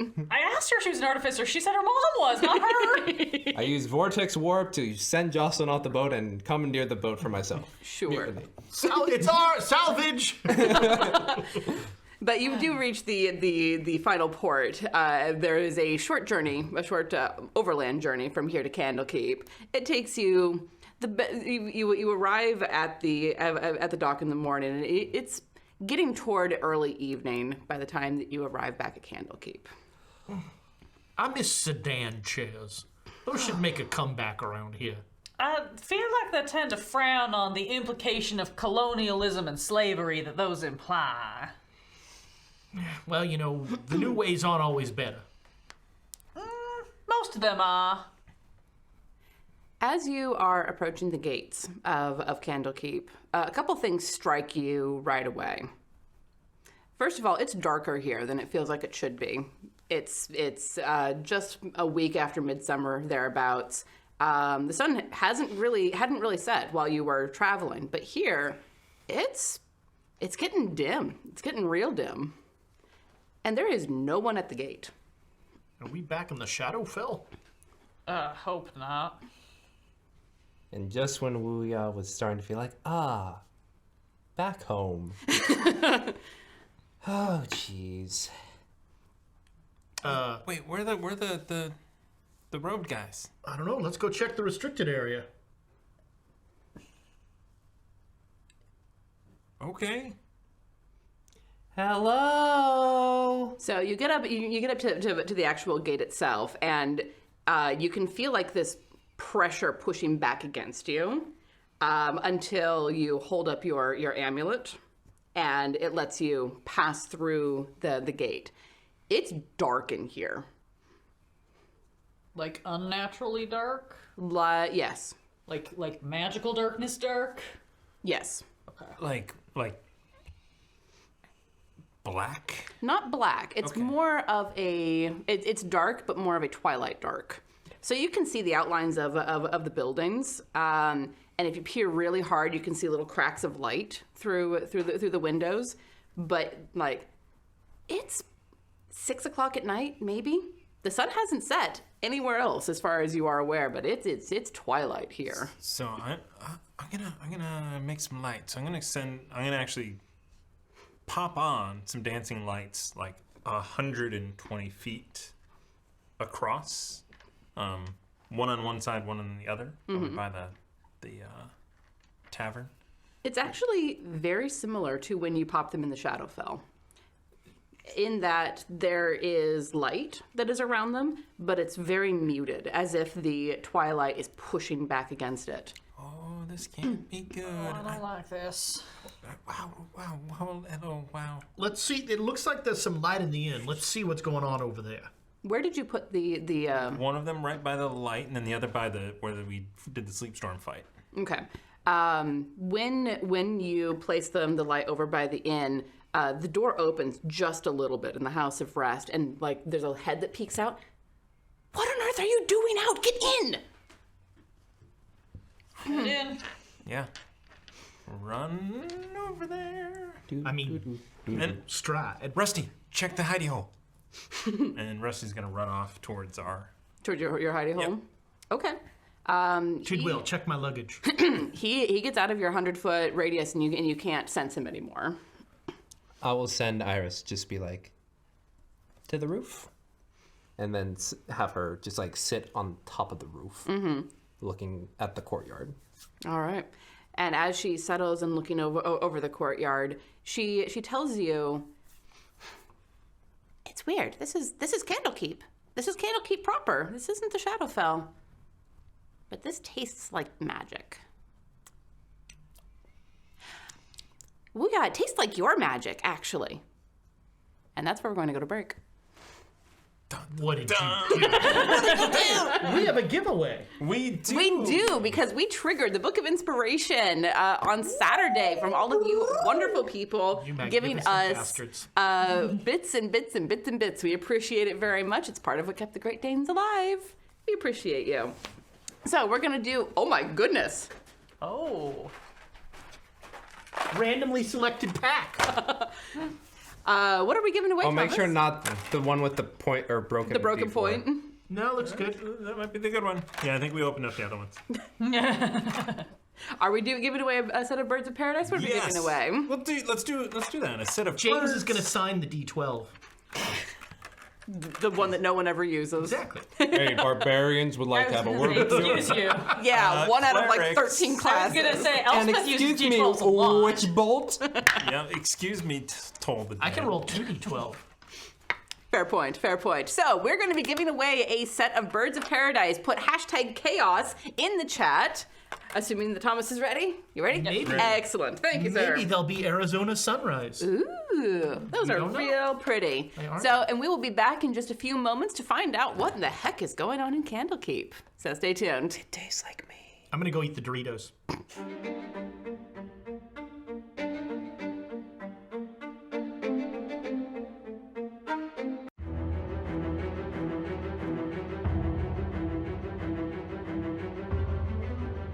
As a DM, you spend hours preparing your adventures while your players bring them to life. It's time to reward your great players with great inspiration.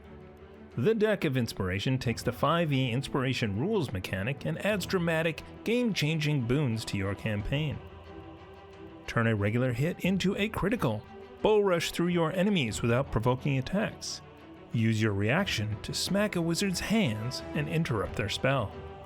These and many more are part of the Deck of Inspiration. Each deck contains 55 cards designed for 4 different level ranges: 1 through 4, 5 through 9, 10 through 15, and the epic level deck 16 to 20. Back this Kickstarter today to bring some inspiration to your game.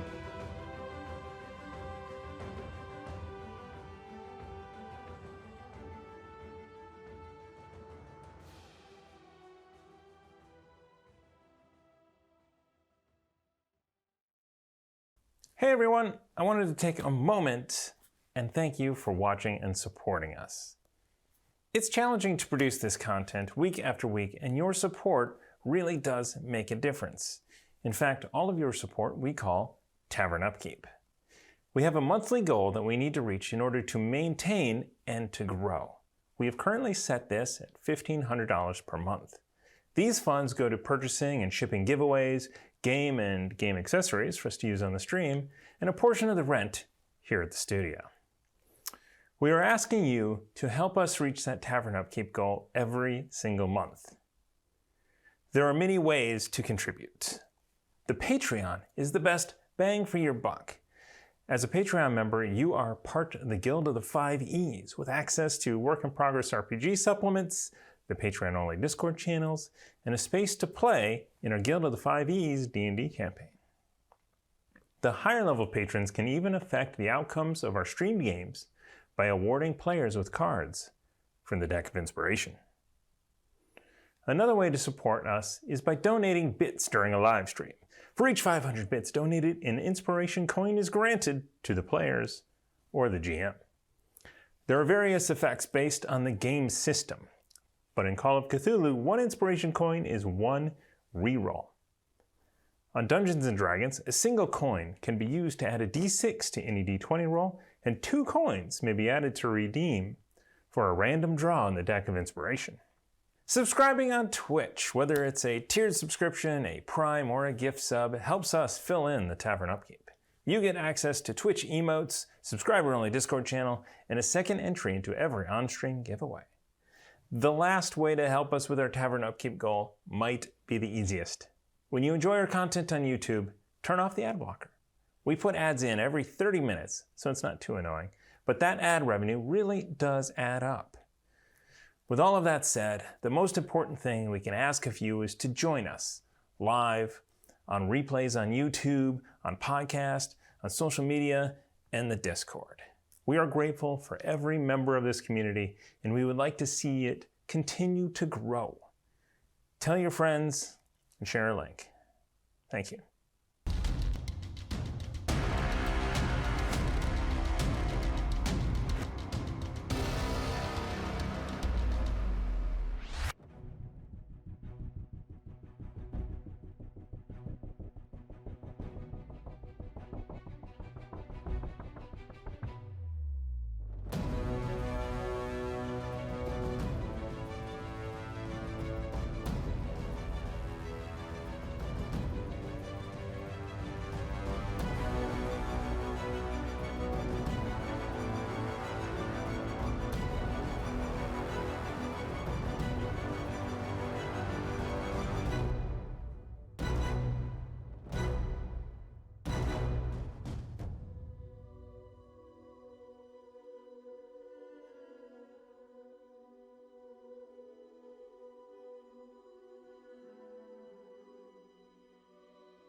Hi everyone, and welcome back. I managed to catch Ezra by surprise with that one. The look on his face, I wish the camera had been on him. It was great. Congratulations to You Will Never Know, who has won the giveaway. Who won? You'll never know. What? I know. But I I'm want to sorry. know. Well, you will never know. Well, that's mean. Well, we got to keep some secrets behind the GM screen. Wow. Stab you. So who are you mailing the giveaway to? You will never know. What the? I don't get to play straight man often. That's usually my role in the comedy central. That is I was this going show. to make a joke about did your too. wife, and then I couldn't get there in time. I made that joke today. Just because I like show tunes. I meant your, fictional wife, but okay. Anyway, Man can like musical theater. it's Thank you, true. Kermit. Yes. If you had 850 for the third time that Thomas got. Although Kermit is not quite. He's Yeah, more no, back I feel here. like this is Marvin the Martian. Oh, good. Yeah. Yeah. My uranium P-38 space modulator. Or the unknown Kermit nephew, not Robin, but the other one who plays Peter Cratchit Oh, right, in. yeah. Oh, yes, Muppet the Christmas blue Carol. one. No, It was supposed not to be a boom. He's slightly larger than Robin, but he's smaller than Kermit. He shows up a few No boom times. today, boom tomorrow. According to a lot of You them. don't have to wait for me to start playing. We weren't waiting. They were We're still waiting for you to start. Damn! That's the kind of night it's been so far. So, welcome back to Swords and Sages. When we left off, our intrepid adventurers had finally arrived back at Candlekeep, only to find it enshrouded in a strange twilight darkness, enshrouding the main court of the air, and one would assume the rest of the area as well. And they have just been beckoned into the House of Rest as Iris lights top the ridgepole and says to Wu Ya, "It tastes like your magic." That can't be right. The last adventure was about me. If it's about me again, that's just not right. You'll never know. Well, it tastes like yours. And Dewey's. I don't want to know that. Is it at least separate? Or is it mixed together? It's kind of mixed together. I'm sorry, man. Don't cross the streams. I understand that you're talking to Iris, and so I can only have this conversation, but I'm very concerned about the way half I can hear is going. And also that expression on your face. So you're here. And offer the hip flask. Get inside, you fools! As the door opens a little bit wider. Oh, Right. thank you. Apparently, What do you think, we're gonna run? it tastes like me and Dewey. Oh, gods. Why? Wow, Why would Iris even know that? It's like pouring Mountain Dew and absinthe.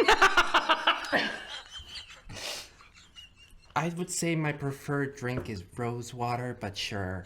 Rose water. Rosewater and absinthe would actually make a lovely cocktail, except that I think Dewey's the Mountain Mountain Dew, and that's Dew. the problem. Rose water's not even alcoholic. As soon as the four of you step inside the House of Rest, the door slams behind you. Have you fermented it long enough? Would you like to put a table in front of that? The last place we were in did that, and it was completely ineffective, but it made people feel better. Tables aren't going to work. Do you have a handle on the trees?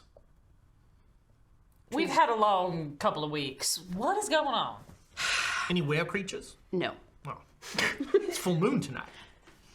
Just gonna. No, it's not. It's only been a week since the last Full moon tonight. Weirdly, it's a full moon every night, which You is know. getting concerning.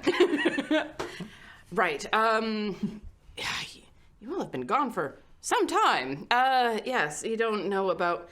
We've No. been having weird storms happening here. They put people to sleep. Yes. How is Gordo? Poor man. Oh no. He can't stay upright for more than like 2 seconds at a Oh time. well, sometimes that's not a bad thing. I promise, they have been with us the entire time that I've been with the party, they've been with the party. There was 3 days or so in there that I'm not sure about. You'll Wait. never know. I hate you. We can't stay above ground for very long. There's some places the great readers are working on it. Apparently, people started talking about what they called it, sleep storms, something like that. And people started believing that they were a thing. Well, that's They Gordo. are a thing. And then they became a thing. Well, but they are a thing. Yeah, that's the problem.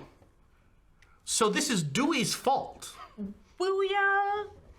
In the Shadowfell, weren't you trying to explain to Dewey and the rest of us that if you think too hard about something, it becomes real? Yeah. Thus Dewey's sex life. We don't know. I mean, if you're thinking about it right now, obviously we're proving a counterpoint. I was about to say. Just All right, so people started believing that the sleep storms were real, and now they are real. And now they hit, not regularly by any stretch of the imagination. They come every 20 minutes, 15, 20 minutes, or That so. sounds pretty regular to me. Regular-ish. It's 15 or 20. Sometimes it's a full hour between them. And That's a lot of sleep storms in a day. Yes, it is. That's why the Great Readers are working on it. and they impact you even if you're indoors. Yes, you have to be underneath the surface of you have to be under the earth in order to not be affected by it. So we should have just stayed in the Shadowfell. We should have just stayed in Illyrial. I'm still kind of confused. So, I mean, okay, yeah, everyone takes a nap. What? It's different. Are there monsters that come with it? No, thankfully. Wait. No, but it's not just a magical sleep like you wake back up in a minute. It's not like the spell sleep. You wake up different. Oh. What Rested. kind of different are we talking about? One of the people who got caught out in it, well, we think that all of the potential of that belief. What? Let's go downstairs. Sure, Okay. fine. Down into the cellar. Come on. I'm just gonna get a drink real quick. Have Tidwell bring it. The person grabs a bottle of the bourbon is the base for juleps, right? Just grabs it without looking, sticks it in your chest. Walk. Dewey, we've created a phenomenon. No. No. Da, da, da, da. Phenomenon. I'll say this as gently as possible. I do have the capacity to kill all of you. Don't make me use it. I don't know. Get downstairs. You might fall asleep. Exactly. Do you really want to test that theory? I was legally dead for 6 minutes one time. Just because you were in an asphyxiation class does not mean you were dead. Well, I mean, she did it though. And what code of justice was this legally dead? Like, was it? Hammurabi. Sabacthani will follow downstairs. And as she does, she nope. So I should No. I should mention that the person that you're talking to is not the usual innkeeper. This is a young this is a tabaxi woman. Oh shit! I left my Candlekeep notes at home. Whoops. Yeah, they're around. All right, so, like, as we hit the bottom side, all right, so they go to sleep and they wake up different. What kind of different are we talking about? Are we talking about additional body parts? Are we talking about knowing new languages? Like, which level of different is the problem here? Well, the very first one, as far as we can tell, they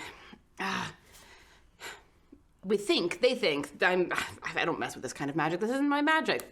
But they think that all of the weight of that potential belief slammed into the first person who experienced it the hardest.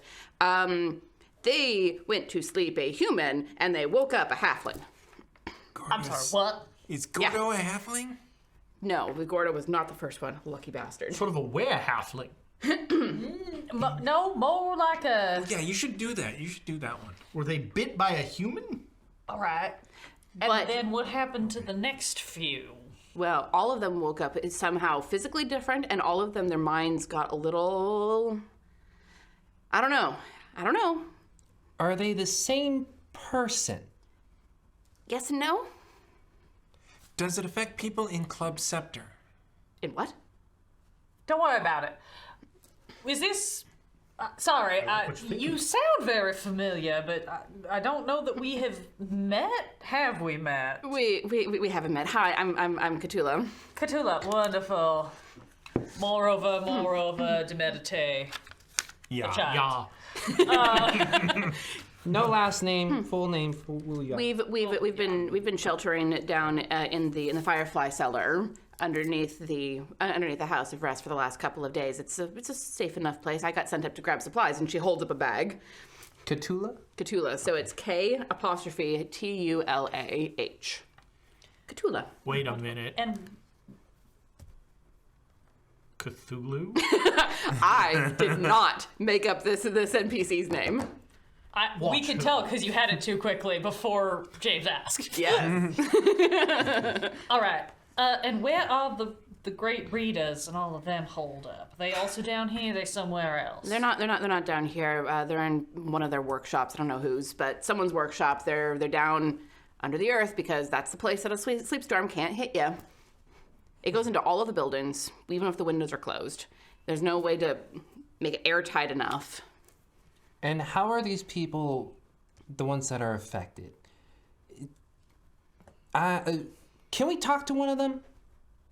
No, because that means going outside. And So they're out there still. No, they're all being held in a safe place so that the great readers can study them and try to figure out what the fuck is going on. Does it go away in the daytime, or is it It's continually just always gloomy? dark here. Because I'm just curious if what is happening is if they're becoming a different thing, but they still are their person, but they're also not that person.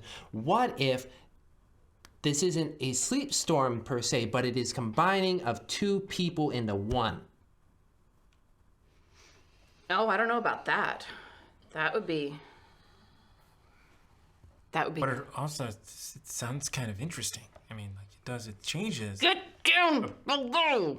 And she lifts up a cellar door. Wow, this is a really big inn. We've been walking for a while. I thought I said that I started this conversation at the bottom We've been of the walking in stairs. place for quite some time. Is this another effect of the storm? How many? Okay. Are the basements and cellars and underground places of Candlekeep interconnected? Do you have some sort of like secret passageways or something so that they can travel around? If there are, I don't know about them. I'm new here. I just got here a few days ago. Of course you did. And when did this start happening? Like the day after I got here. So 2 days. So How many? No, I've been here for 6 days. So 5 well days. after we left. Not our fault. Sure. How many of these changed people are there? Insight check. Mm-hmm. Does she not know? Like, did it literally just? Does she not know what the fuck is going on? Okay, go ahead and do an insight check. Does Cthulhu not know? Because she's like, I showed up, and then it started happening. Boy, Mondays, am I right, Garfield? Like, what? All right, but it started happening. Nope, She that's showed up. probably a 12. Okay. Are you doing an insight check as well, Sabacthani? Sure. Anyone who would like to can make an insight check. Dewey's kind of convinced. He Yeah, doesn't- No, I would he be happily making I'm not an interested insight enough to know. No, I think Dewey thinks that she did it. check. A natural 20. Okay. Sorry. Well, okay. Go ahead. I mean, if we're also doing passive insight like passive perception, it'd be a 15. Natural one. I know she's did it. All we gotta do is kill her, and it's all over. I mean, her name's Cthulhu. And because I used to have the message spell, he looks to Wuya and goes, "She's responsible." Out loud? Out loud. Yes. I am not. What? Oh, I mean, she Insight check! she seems very responsible. She's trying to get That's worse. Oh, I just got this feeling that Did I get anything while they're babbling? Wow. While I watch their While you watch their inanities, watch. So looking at Cthulhu, she's terrified. Cool. And She got Is it found of out. them? while it would be reasonable to be terrified of them, I'm just an 8-year-old boy. yeah, okay. While it would be reasonable to be terrified of them, no. So you, first of all, she's telling the truth. It started happening after she arrived. Okay. She doesn't know what's caused it, and you get the impression that some of her erraticness. It gets a little bit worse as she's going further underground. You get the impression that she's like Backsy. she's a cat. Yeah, she don't like being. She does not like. Yeah, got it. Okay. So, you don't think she had anything to do with this? Okay. Because looking at her now with a little bit less of the rush, and now in the light of as she opens up the trapdoor into the cellar, this warm like yellow orange light comes up. She looks like someone who belongs in the forest. Yeah. She is dressed very much like a druid. Now, is time passing normally here? So the moon's gonna rise, for instance. It's gonna be, even though it's gonna be dark outside, normal time is still passing. It's not perpetual twilight. Well, I mean, it's perpetual twilight as far as the light goes. Right. But as far as I can tell, it is maybe a bowl that's around Candlekeep itself. Time still passes. Time still passes pretty normally, as far as I can tell, without being able to see the moon and the stars. But it seems to be passing fairly normally. How long do you think it would take us to run from this end? From this end to the keep proper? That's my question. Can you see sleep storms, or do they just happen? They just happen. Has there been any indications as to when they can come? How? Because if the people that are affected aren't Oh yeah. downstairs, how do the... So they said it's every 15-20 minutes. We just send Iris up, and as soon as she falls asleep, we wait for it to pass. Well, We got she doesn't 15 fall minutes to She's run. undead. Works on Rusty. Does it not work on Iris? No. Damn. Speaking of that, I reach out to Rusty to see if he's within range. He's running like pell-mell back toward the inn as fast as he can. And I'll be right back. I'm gonna go. get your butt back down here. I'm gonna open the door. I'm gonna run out and open the door for Rusty. Rusty comes in, like every hair on his body is standing on end as he winds around your feet a couple times and leaps straight up onto your shoulders. Okay, close the door. Make sure it's all locked. Well, maybe we just wait for Dewey to fall asleep. Then we can time it off of him. I like this plan. Actually, I rather like Dewey's idea of seeing what happens if we go to Club Scepter. Yes, we just have to get there without falling asleep on the way. Well, that's why I'm asking how long you think it would take to... Well, that's the thing. There's no visual, there's no hearing, just people just pass the fuck out. Yes, and it only seems to affect a couple of people at a time, but that's a coin flip I'm not willing to make. Okay, and so now that we're down here, is it only Cthulhu? Cthulhu? Cthulhu. No, as if you are descending the they're fairly sharp stairs. Oh, you could almost call them a ladder, except they're not quite that steep. No, as you're coming down, you start to see other people. So, for example, there is an elven woman who is balanced kind of precariously at the top of a ladder that kind of like a Bell's Library ladder, balanced kind of precariously at the top of that, holding a lantern with moving lights inside. And as you guys look around, you see that the place is lit by lanterns filled with these little moving lights. Interesting. It's a firefly cellar, lit by fireflies. Has this always been here? What is it used for normally when it's not being a shelter? Apparently, this is this used to be like a great place of coming to rest and learn. If you look around, you can see, and you do look around, and it's large in here. There's a large like central room that looks very much like the idea of Beast's Castle. Did they just run out of places to put books in the keep proper and they just start stuffing them in corners? I mean, it's Candlekeep. All sorts of weird things go kind of everywhere, but this apparently, according to Varnier up there, she says that this used to be a place that people would go to learn and study, and she says she likes it here. So how are you communicating with the other enclaves? Oh, she has sending. Perfect. Also, That saves me some trouble. to go back to a previous inquiry, how are the readers going to where the people are held if they don't know when and how sleep storms start? I don't know. They're the great readers. They're a little bit beyond my ken. Well, do they come here, or they're just like, well, y'all gotta stay down here till we figure this shit out? Well, we call them once a day. It's only been going on for a couple of days at this point, really. So they're still trying to figure it out, but until then, it's just better for everyone who can to stay below. No one's supposed to be able to get into Candlekeep without, someone at the door. I Just wait it out. We're sort of a special exception. I mean, could we enter the keep proper? I don't think so. I mean, what, the library itself? Yes. I think they locked it.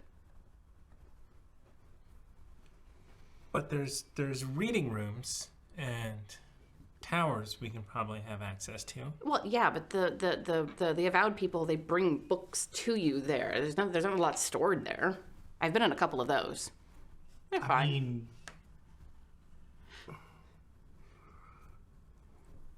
Tidwell, can you go to Club Scepter? Certainly, master.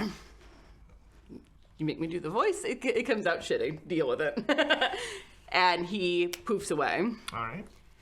And he comes back a moment later. It appears to be sealed off, sir.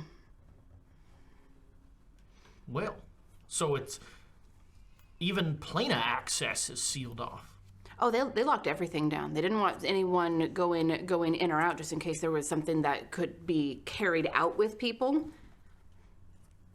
I mean, if this magic is reminiscent of the magic from the Shadowfell, I'd certainly lock off planar access too if I could. They locked off everything. It's been not terribly pleasant here. Well, But, we make do. So you got here 6 days ago, 6 days ago. I think, yes. What'd you come here for? Oh, I was studying some stuff at the Misty Forest. There's been some weirdness going on around in there, and I wanted to check in with the history people and see if there was something that the trees weren't telling me. What's the Misty Forest? It's a place where a bunch of elves live. what Elven book did you Kingdom. bring? Wouldn't you like to know, sir? Yeah. Before you left, was there a human woman with a penchant for knives who happened to show up in your area? Not in the Misty Forest, but I think I passed someone like that on the road. Did you see a stab in books? No, but I didn't let her see mine. Wise. Or furniture. Well, What kind of weirdness is happening in your forest? something with dragons? Not entirely sure what all's going on. It's part of why I came here to Oh, of course. inquire, but Do you owe them money? me, why would I owe them money? Was there a golden dragon? Golden dragons don't tend to attack people. That's where you're wrong. Wait, was it? Golden dragons don't tend to attack people who don't deserve it. That's more where you're accurate. semi-right. Arguably. So, hypothetically speaking, let's say that the great readers and the avowed aren't able to fix this. I think we need to investigate. Well, I mean, if they're great readers, shouldn't they be able to fix this? Club Scepter? Yeah, if they have to cast Detect Magic, we're sunk. I mean, these are very, very, very powerful casters who are working on this. So, I mean, they have been working on it for 5 days, so... What do you propose in terms of investigation? I was thinking you went out there and hung out for a while. And then we see what happens. That's not investigation, Dewey. That's human testing. Which, Yes. thought, you go out there, you fall asleep, you wake up, were-person. Yeah. We're halfling? I was a halfling once at the polymorph party. The proportionality of it really throws you off. What's the name of the elf who's perched up on the ladder who seems to kind of be overseeing things? her name was referenced as Varnier. Varnier. I think Sabacthani is going to head over that way. Okay. And this woman has not looked up with all of this conversation that's going on. She's very, buried in arranging things around her. Mostly books up on the shelves? Or? Yeah, there's a shelf of books that's about chest level with her, and she's reaching above it and arranging pots of flowers that bloom in darkness. Ah. I'm gonna go ahead and follow along and cast ritually with book. Detect magic. Ooh. You've cracked this case wide open. Ooh, what are we looking for? Magic. Dewey, what kind of magic are you looking for?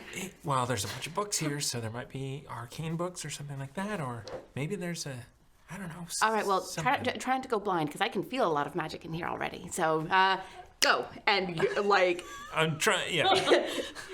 you Yeah, get it's blasted with, residue magic of all schools. It just, when they said this was a place of study and practice, there's residues from hundreds of years of study and practice. So having lived here, you know about the Firefly Cellar. You never really went down there because there wasn't anyone down there who was really interested in you helping out with stuff. You know a couple of things. They've been working on restoring it down here for a little while. There is an older human man and his little girl who live down here. The little girl she's social, but she's not really interested in hanging out with you because you're a teenage boy. You're weird. You have cooties. I don't take baths. Yeah. Fleas, but But you are aware of people who actually live down here and have been working on restoration for a couple of months down here. Anyway, I am looking for something that's not fireflies, and so I'm just. You are half blinded by everything down here. Is there? Just gonna stumble around and follow Sabacthani. Make me a dexterity saving throw, please. Ooh, not bad. Dodge the table. Yeah. 19. So you do trip over a stack of books that you can't quite see because they're much more mundane. They don't glow in your magical vision, but the toe of your shoe clips it and you kind of pinwheel off to one direction, but you are able to regain your balance fairly gracefully, fairly acrobatically. And nothing falls over, but the sudden sharp noise near her makes the elven woman look up as you're approaching Sabacthani. Sabacthani will just glance and then just pretend like nothing happened. Terribly sorry to interrupt. I just thought I'd inquire about the state of things, see if perhaps you'd had any conversation with the great readers or have any talk. Perhaps Silvara or Vizirog has touched base. Oh, well, hello, visitors. Didn't expect anyone down here. Is the boy all right? He'll be fine. He just does this. Normally we're in more of a sort of Scandinavian mystery venue, and then he likes to switch over to Degrassi to keep it light. That was more De Niro. I've been touching base with a couple of the great readers. They're not terribly concerned about us over here because most of us live here and are working on the restoration project, with the exception of the Tabaxi girl. But you are all new. Welcome. Hello. We're technically old. We're just new to this particular situation, trying to get our bearings. I see. So she'll come down the ladder and bow very, very slightly to you in respect. I'm Scribe Vernier. Scribe Vernier, wonderful. What can you fill in? We sort of got the basic rundown, but any gaps you might be able to fill in on what seems to be going on or what seems to have happened around here? Well, from the looks of things, these sorts of things happen in Candlekeep now and again, and the younglings, they forget about them almost all of the time. But this will. The readers will sort it out. They always do. This too shall pass, Yes, as they say. As it has for centuries upon centuries. Of course. Curious how it only seems to affect things above ground. Is that sort of a known situation, or does that seem unique to this? From what I understand from some of the people that I talked to, there's something about the protective nature of the soil itself, the soil and the stone that protects from whatever strange mixture of magic happened up top. Curious. This sort of thing happens now and again. You see, I'm sorry, ma'am, what was your name? Oh, Saba. Saba, a pleasure to meet you. You see, Saba, in an environment like Candlekeep, where you get thousands upon thousands upon thousands of magical tomes together, things can go a little odd here. Of course. It is not unlike, say, the Shadowfell or the Feywild to an extent, where if you believe in something hard enough and get enough people to believe it, it can sometimes manifest.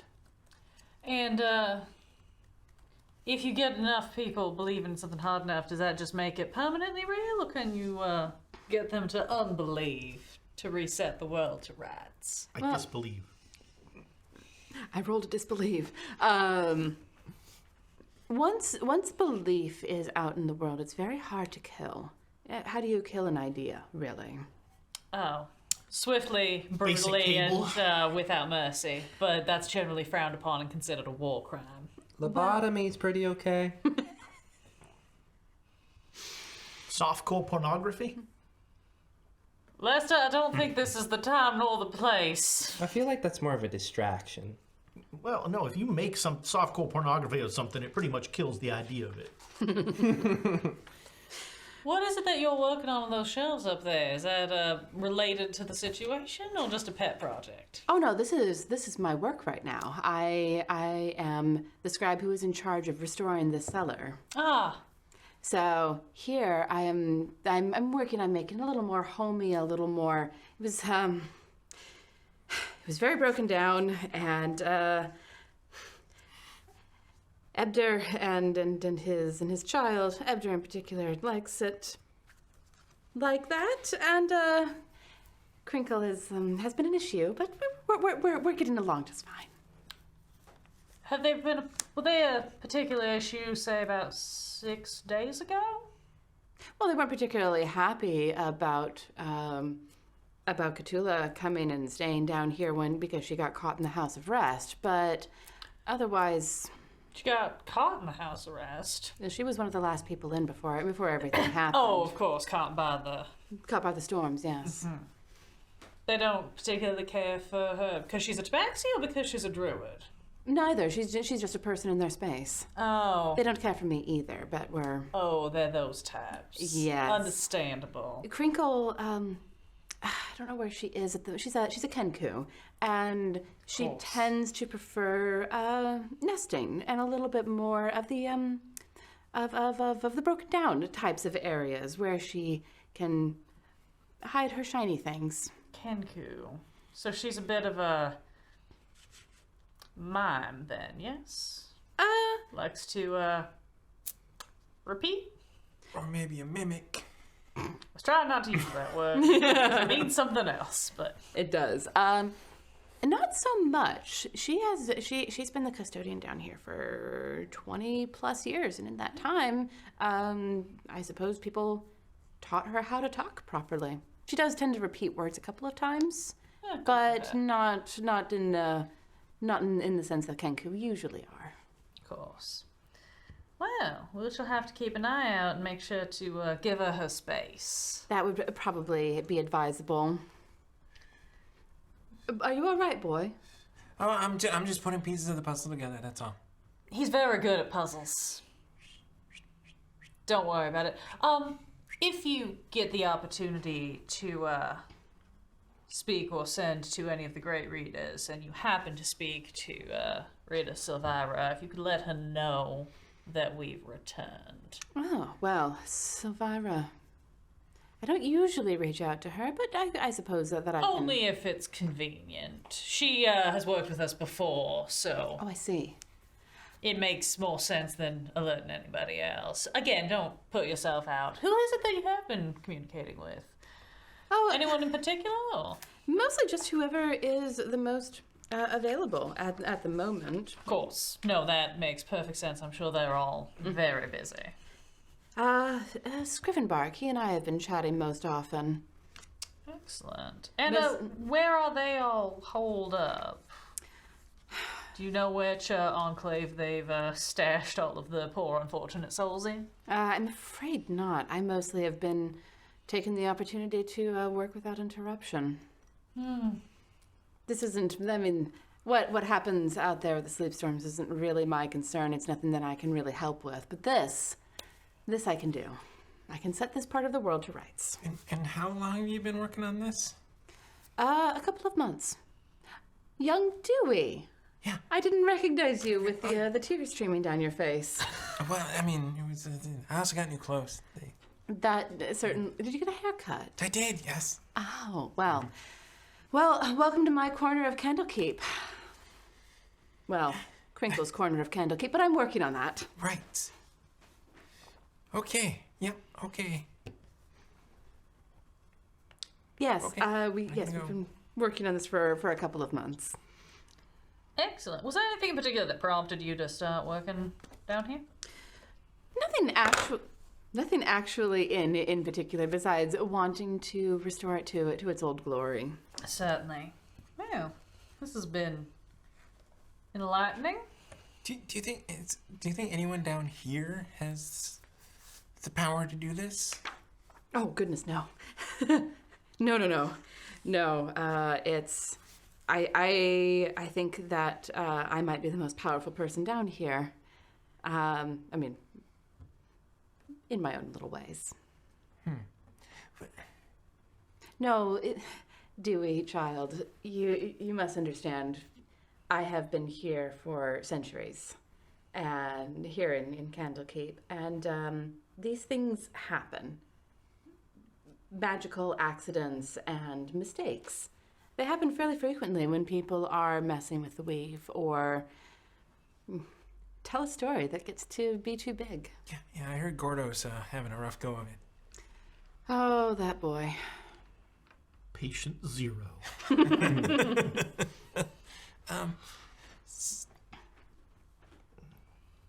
But I just don't get it. I mean, I don't get it. Well, it's a little bit beyond your ken then, isn't it, dear? I mean, maybe the only way to know what really happens when someone goes to sleep is to go out there and go to sleep. Why, welcome to try, Dewey. why don't we save that experimentation for tomorrow? You look as though you've been on the road for some time. Oh, forgive me. And Sabacthani just like runs her hands over her clothes and all the dust just like away. Whoosh. That's quite a neat trick. I should get you to show me how you do that. Oh, it's just a little something from my mother. Oh. Well, she must be quite an interesting caster. That's one way of putting it. Ouya just looks over at these. You're already clean. We already know that. Looks at Dewey and himself, just does the exact same thing with prestidigitation, and I'm like, yeah. Anyway, just gonna like saddle up to Dewey. I don't like her. She's very condescending. She's an elf. There are some very nice elves out there, but this one's kind of just a dick. Anyway, yeah, we should totally just like go get some rest. By the way, where would Crinkle normally be? Well, she has her little room down in the lower floor, the floor under yes, down below, two floors down. Whoa. We try not to bother her because she can get very testy, and probably best to just leave her alone. Give her space. This was originally her space, or at least she had laid claim to it, and she doesn't like being bothered very much. Just let her go about her routine, so we can avoid any nastiness. Please. And her father also down on the... No. Crinkle is the Kenku. Oh, I'm sorry. I seem to have mixed this all up. You know, blondes and all. She brushed back her black hair. So, Crinkle's not the child of Ector. No. That's Galeby. Galeby? Galeby. Galeby. Gailby. Galeby. Galeby. And there's just a random Kenku down here Yes. who gets very, very angry when you disturb her space. Very angry. Okay. And causes sleep storms? Yeah. No. Yeah. No, goodness, no. She is not at all magical. Other than being a sentient bird. That was how she was born. You cannot blame anyone for the way they're born. Was she But born in you're a Ash? sentient person. I don't know how it's that different. You're a sentient person. She's a sentient bird, and she's a sentient cat. We just fought a bunch of awakened trees. Like, nothing's really out of the bounds. My favorite one was when the tree's like, oh, it's on fire, go back to the forest. You're like, this is a really bad idea, Mr. Tree, but okay. I thought it was an excellent idea, personally. So, I think the big takeaway here is that the great readers are going to figure this out, and so we might as well work on propagating the future of humanity. I'm gonna go outside into the storm. I knew that would work. Lester, I thought you didn't want children. We had an entire fight about this on the road. Oh, look, I didn't say successfully. We just need to attempt it. Practice. Why don't you all settle in and at least rest here for the night? And tomorrow we can talk more about. I will contact the Silvira tonight and see if she's able to offer assistance in getting you to where they're working. Just let her know in case we can be of any help. Certainly. Want to go talk to the bird?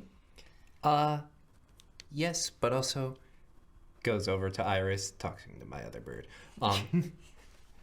It's not what I meant. I'm in a bird talking mood. I've been there. That was an exciting summer, wasn't it? What summer? It was literally 2 weeks ago when you really Not- want to talk to the were-ravens. That wasn't what I was Oh, no, referring no, to. yeah. You weren't even a twinkle in your grandfather's eye at that time. Oh, those early You're days really of into not dating. ornithology. I still think about that sparrow. Red-breasted? I mean, when I was done with her. Hey, Iris. So, anything new up top? No, it's very quiet out here. Too quiet. You know. I like that you're getting more humor. That's good. I hang out with you idiots. Yes. Yeah, and I will be like, yeah, let's... Oh yeah. So can you ask Iris what You are getting on the very edge of your range. what she saw? Because Rusty is like, he's really frazzled. I don't know what happened to him. And Oh. I haven't asked him yet. But can you, what did she see about Rusty? Yeah, well, you saw Rusty running by, yeah? So, did you see anything that would have spooked him? Well, he wasn't talking to me. I didn't see anything that might have spooked him, but he came running out of that hole in the wall like his tail was on fire. Looks at Rusty. No burn marks. Okay. So I'm gonna be going down deeper into the hole, so it might be a little bit while before I contact again. How about I come down then?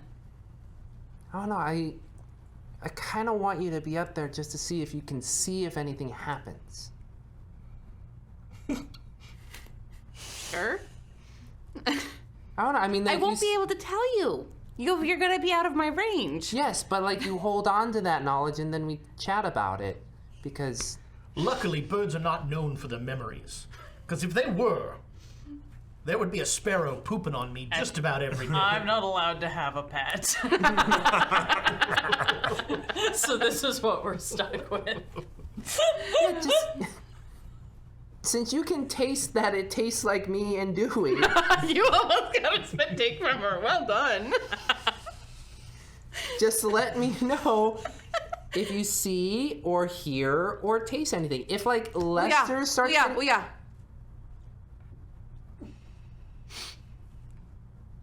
and you hear like this huge sniff in your brain, and you get the sense that she is looking back and forth.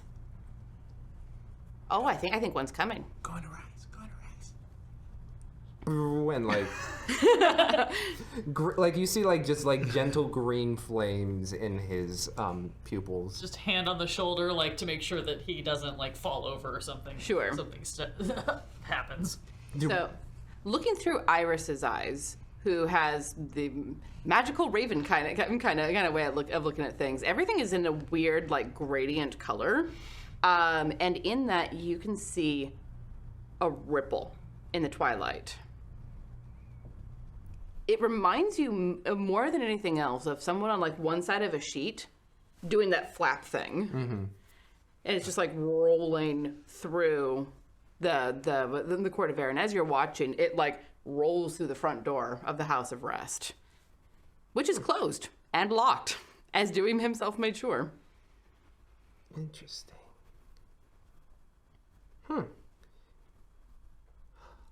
When I go into a detect magic,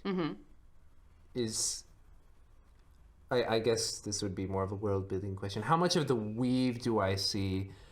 How much do I see of the movement of it? And since being able to see it now,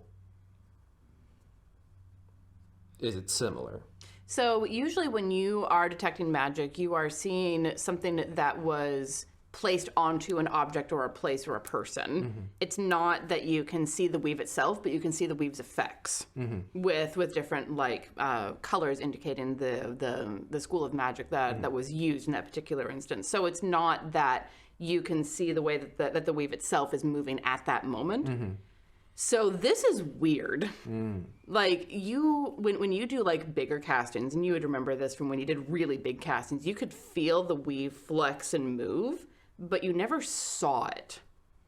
This is something different. And this, am I seeing this because of magical iris eyes, or am I just literally seeing it just like at the faintest edge, just be like... You're seeing it kind of like that swimminess that comes on at the corners of your eyes if you get like a visual migraine. Interesting. And you get the impression from being in Iris's eyes that is why you're being able to see it, specifically because of who and what she is. Interesting. Okay. Well, this is helpful.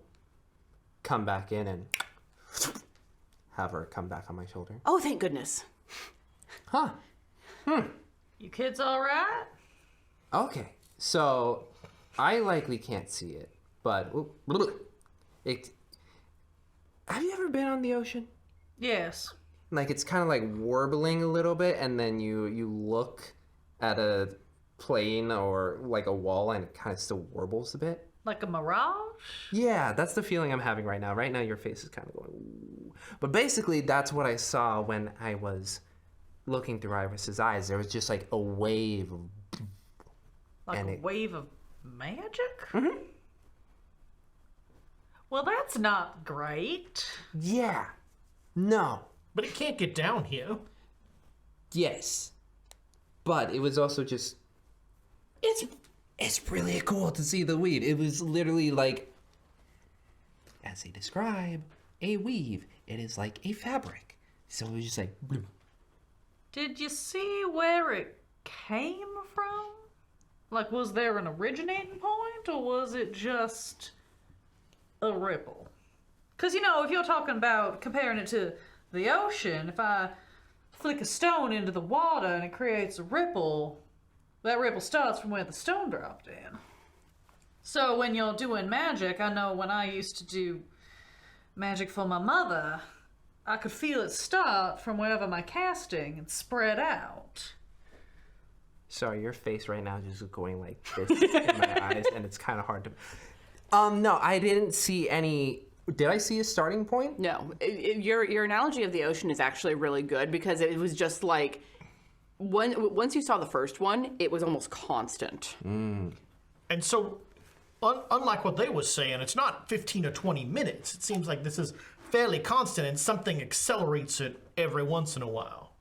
or it hits a different point. Iris tugs at your hair and then says in your mind, no. I saw it start. I didn't see where it started, but it was starting. It wasn't going before. That's why I yelled at you to shut up. Oh. I wonder if a certain Kenku, like, grabbed a blanket and was like, whoosh, down. I mean, that's essentially like what it was. So when she was like, shut up, and then I popped into it, at that point, was it already rippling? Or was it like I could see at least a direction as it... Because it did come through the door, right? And did it feel like it came in that direction? It felt like it would... So when Iris was watching it, you watched that ripple come through, but it was like watching one ripple in the middle of a whole bunch of them. But she had seen the ripple start. And she's like, it started right at about where you and Dewey were doing those fucking sleep storms. I relay that. Interesting. Well, that's right over by the church, right? The little chapel? Yeah. So that's the point of divergence, if you will. I mean, that's the thing. It is literally like the Shadowfell. Gordo experienced the sleep storms right in that area. And so he's like, no, them sleep storms. Excuse me. Them sleep storms.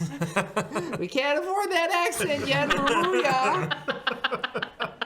Booyah doing Gordo. Yeah. So, I wonder if, I mean, does this belief, is it, I don't know, is it a thing? Is it an actual, does it have consciousness?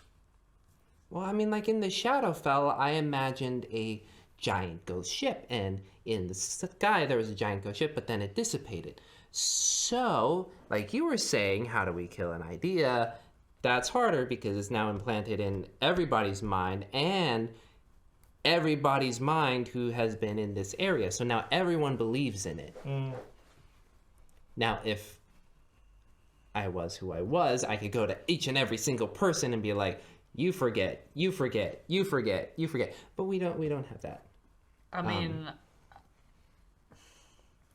I can call someone, but that's probably a bad idea.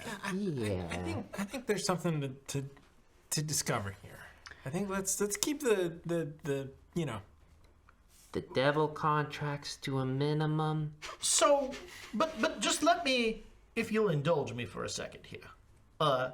We have been told repeatedly that this is not an uncommon incident here, and that it gets handled within several days. So, why don't we just let those who handle this sort of thing handle this sort of thing? Yeah.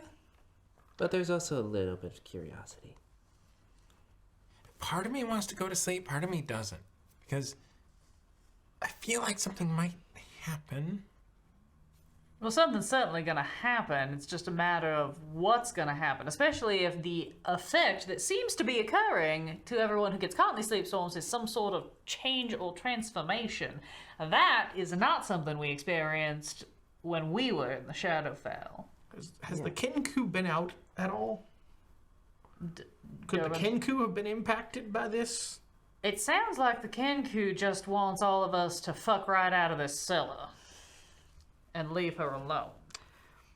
Not the first Kenku to say that to me. Well, maybe you can do something to convince her that everything's gonna be all right then. You're much better with the avian folk than I am. I mean, I like her already because the Varnier person doesn't seem to like her, and I don't like Based on my knowledge Yes. of the great readers of Candlekeep, Yes.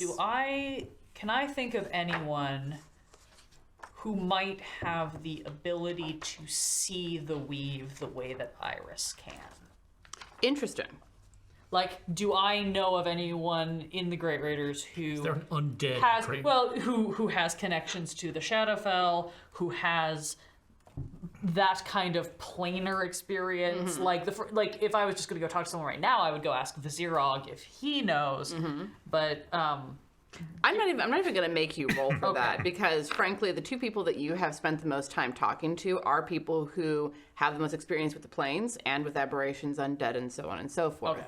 So, from what you know about the Great Readers and what you would have learned in preparation for this particular trip, those are the two who are the most likely to have a pretty good handle on being able to see the weave. Yeah.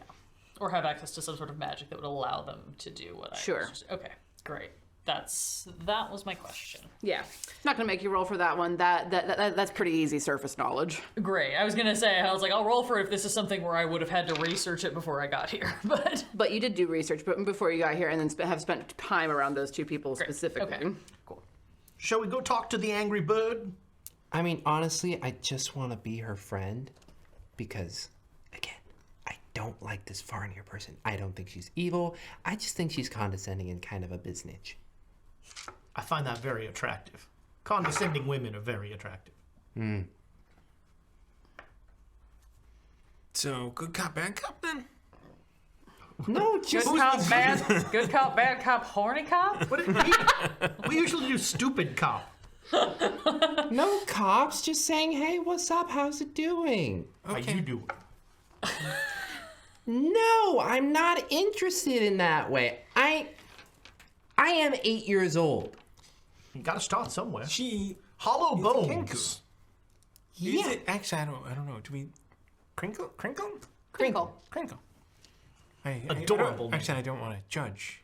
Please I do don't not get us thrown out of safety before the sleep storms get resolved. I think... Okay, you want to go talk to her? I think... can you take Rusty? I'll go. Sure. So, allow me to describe the area that you are currently in, since you sort of went straight into conversation.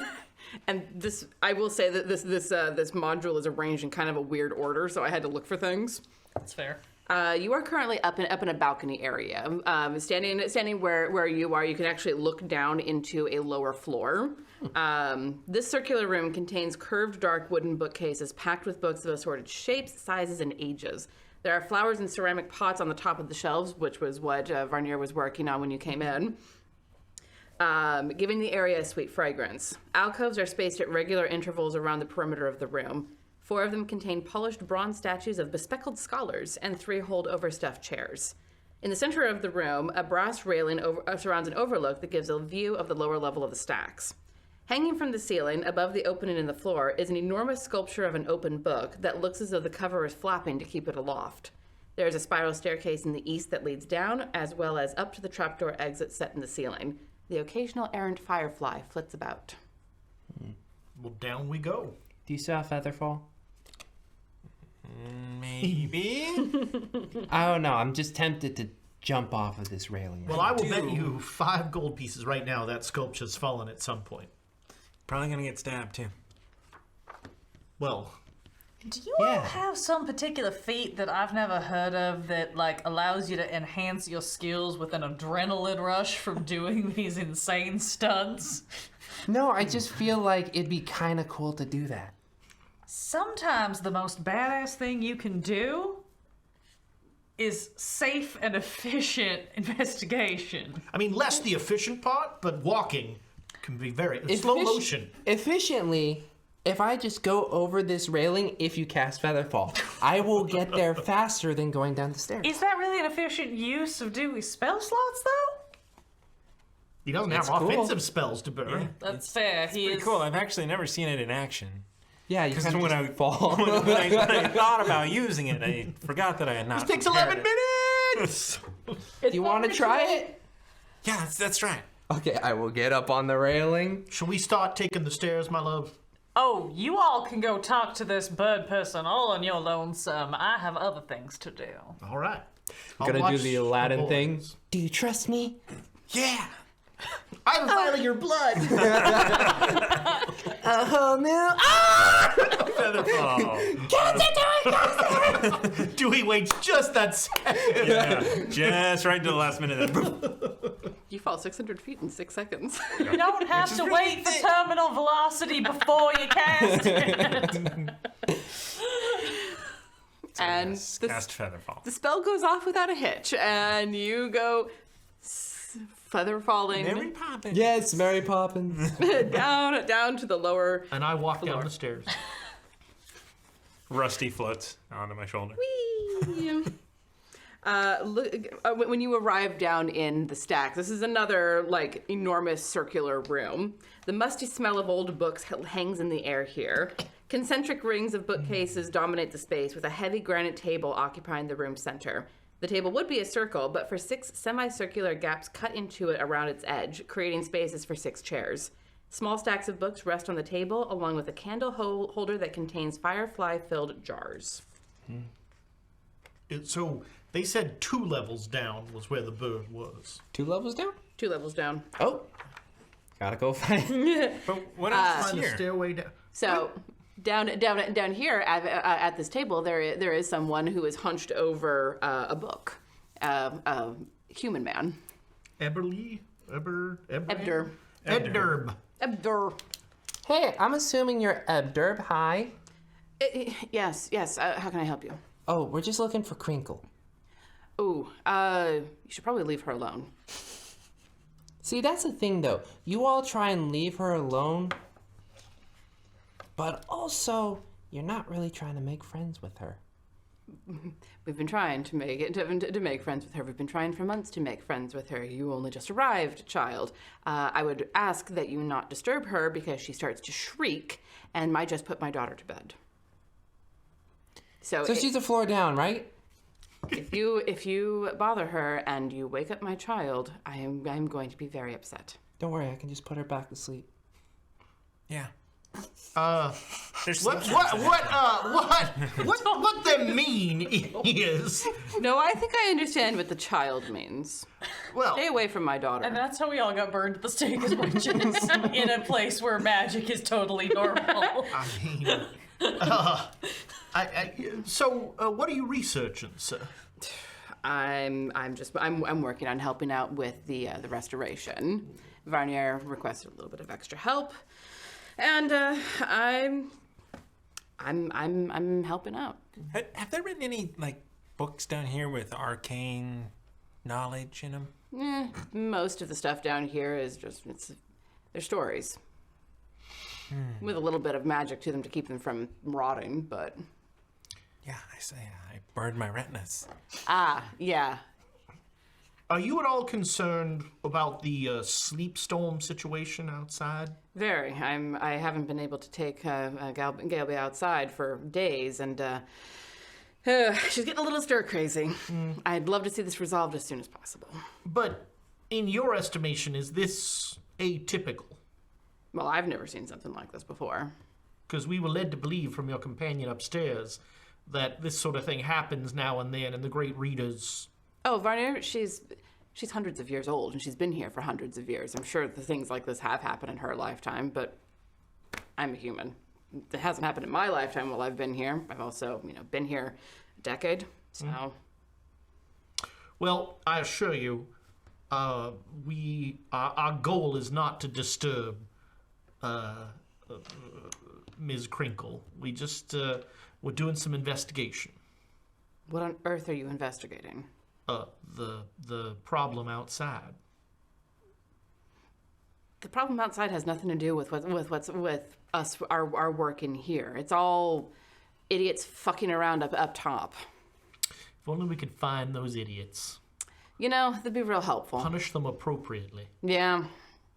Not terribly fond of having to keep the kid away from sunlight when we had that. The darkness part of this is interesting, because it doesn't seem like that was endemic of putting people to sleep. That's not part of the magic. No, I don't know a whole lot about how the actual spells work, but from the little snippets that I've heard when Varna talks to the great readers, apparently it's something about, it's time to sleep. It's dark. Oh, interesting. Kind of like that, yeah. Kind of Twilight. So if it were me, it would actually be light most of the time, because I prefer to sleep during the day. No, it depends on what you believe, I guess. Maybe there's vampires out there, and they're like, oh, we need it dim and dark, and then a bunch of vampires are actually like taking over the school while we're just Vampires sitting aren't down real. Is That there sounds like 30 Days of Night, and I hate you for making me think of that. is there any sort of connecting tunnel between this area and Candlekeep proper? I don't think so, but if there is, Varnier would know about it. And how many of these little firefly pits or things like it are there around here? Oh, no, just this one. Just the Firefly Cellar. So where is everyone else hiding? There are other, well, there's not another place that's like this. That's like the learning area. Most everyone else is holed up in storage rooms and things like that. And we actually got the better end of the deal. I see. Actually, I mean, I live down here, so it's, it's normal for me, but it's pretty cozy. Better than being stuck in a hole in the wall or something. How long has Crinkle lived here?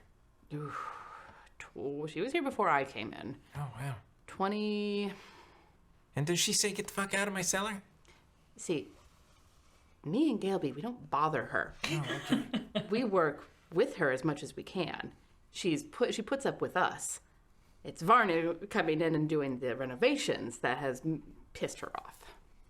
At this point, we will have slinked off trying to get to the second floor.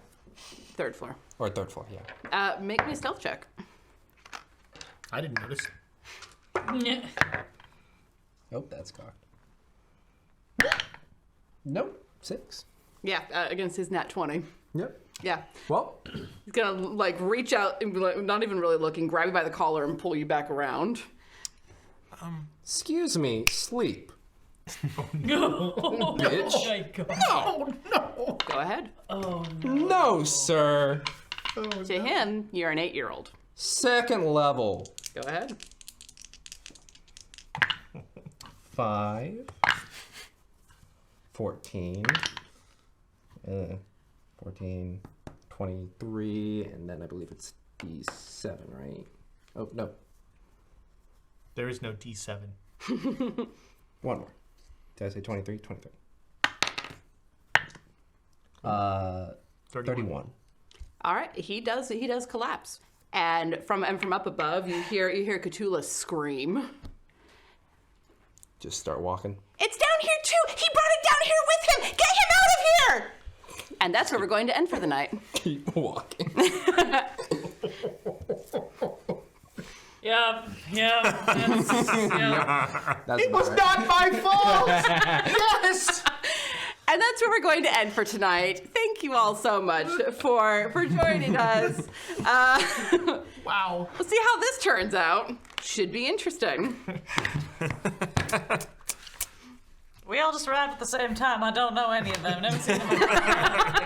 Just want to go talk to the bird, and he's being a dick about it. So there. You were trying to sneak off and go get his daughter woken up, and you're 8 years old. Yep. He's perfectly within his rights. So thank you all so much for watching.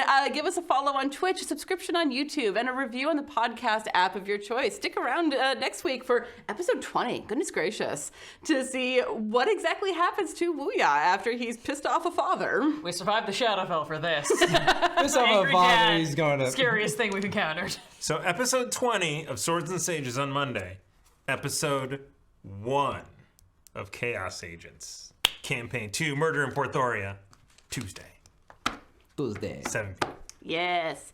And then on Wednesday, the Redacted Reports. We're just keeping all of that entertainment moving. So the week of entertainment for this week, we have a new episode of the Redacted Reports that comes out on Wednesday. On Saturday, Rime of the Frost Maiden has its final mega episode, starting at 10 o'clock in the morning and going until, well, either they kill Earl or she kills them. Or it's 6 p.m. because someone has a date. Rusty! Is it me? Poor Rusty. Yes. Surprise. Wait, I'm on a date with a Rusty? Yeah. Almost made it an entire episode before Rusty got yeeted off the table. 6 hit points! Oh, You're gonna goodness. need them. We are currently on break with our Call of Cthulhu campaign, but we will be back sometime in February. Keep an eye on the announcements. Join our Discord to see when everything is happening. We try to make a point of putting everything interesting in there. And then we will be back on Monday. Tuesday will be Chaos Agents. Wednesday will be Redacted Reports. And on we go. Just Onward and upward, all sorts of fun stuff going on around here. We're going into the new year strong. So come and join us. Stick around with us. Thank you so much. And have a great evening. I'm gonna cloud. Feel better, dead boy. Yes. Yeah. Gonna cast blindness on the tabaxi next turn.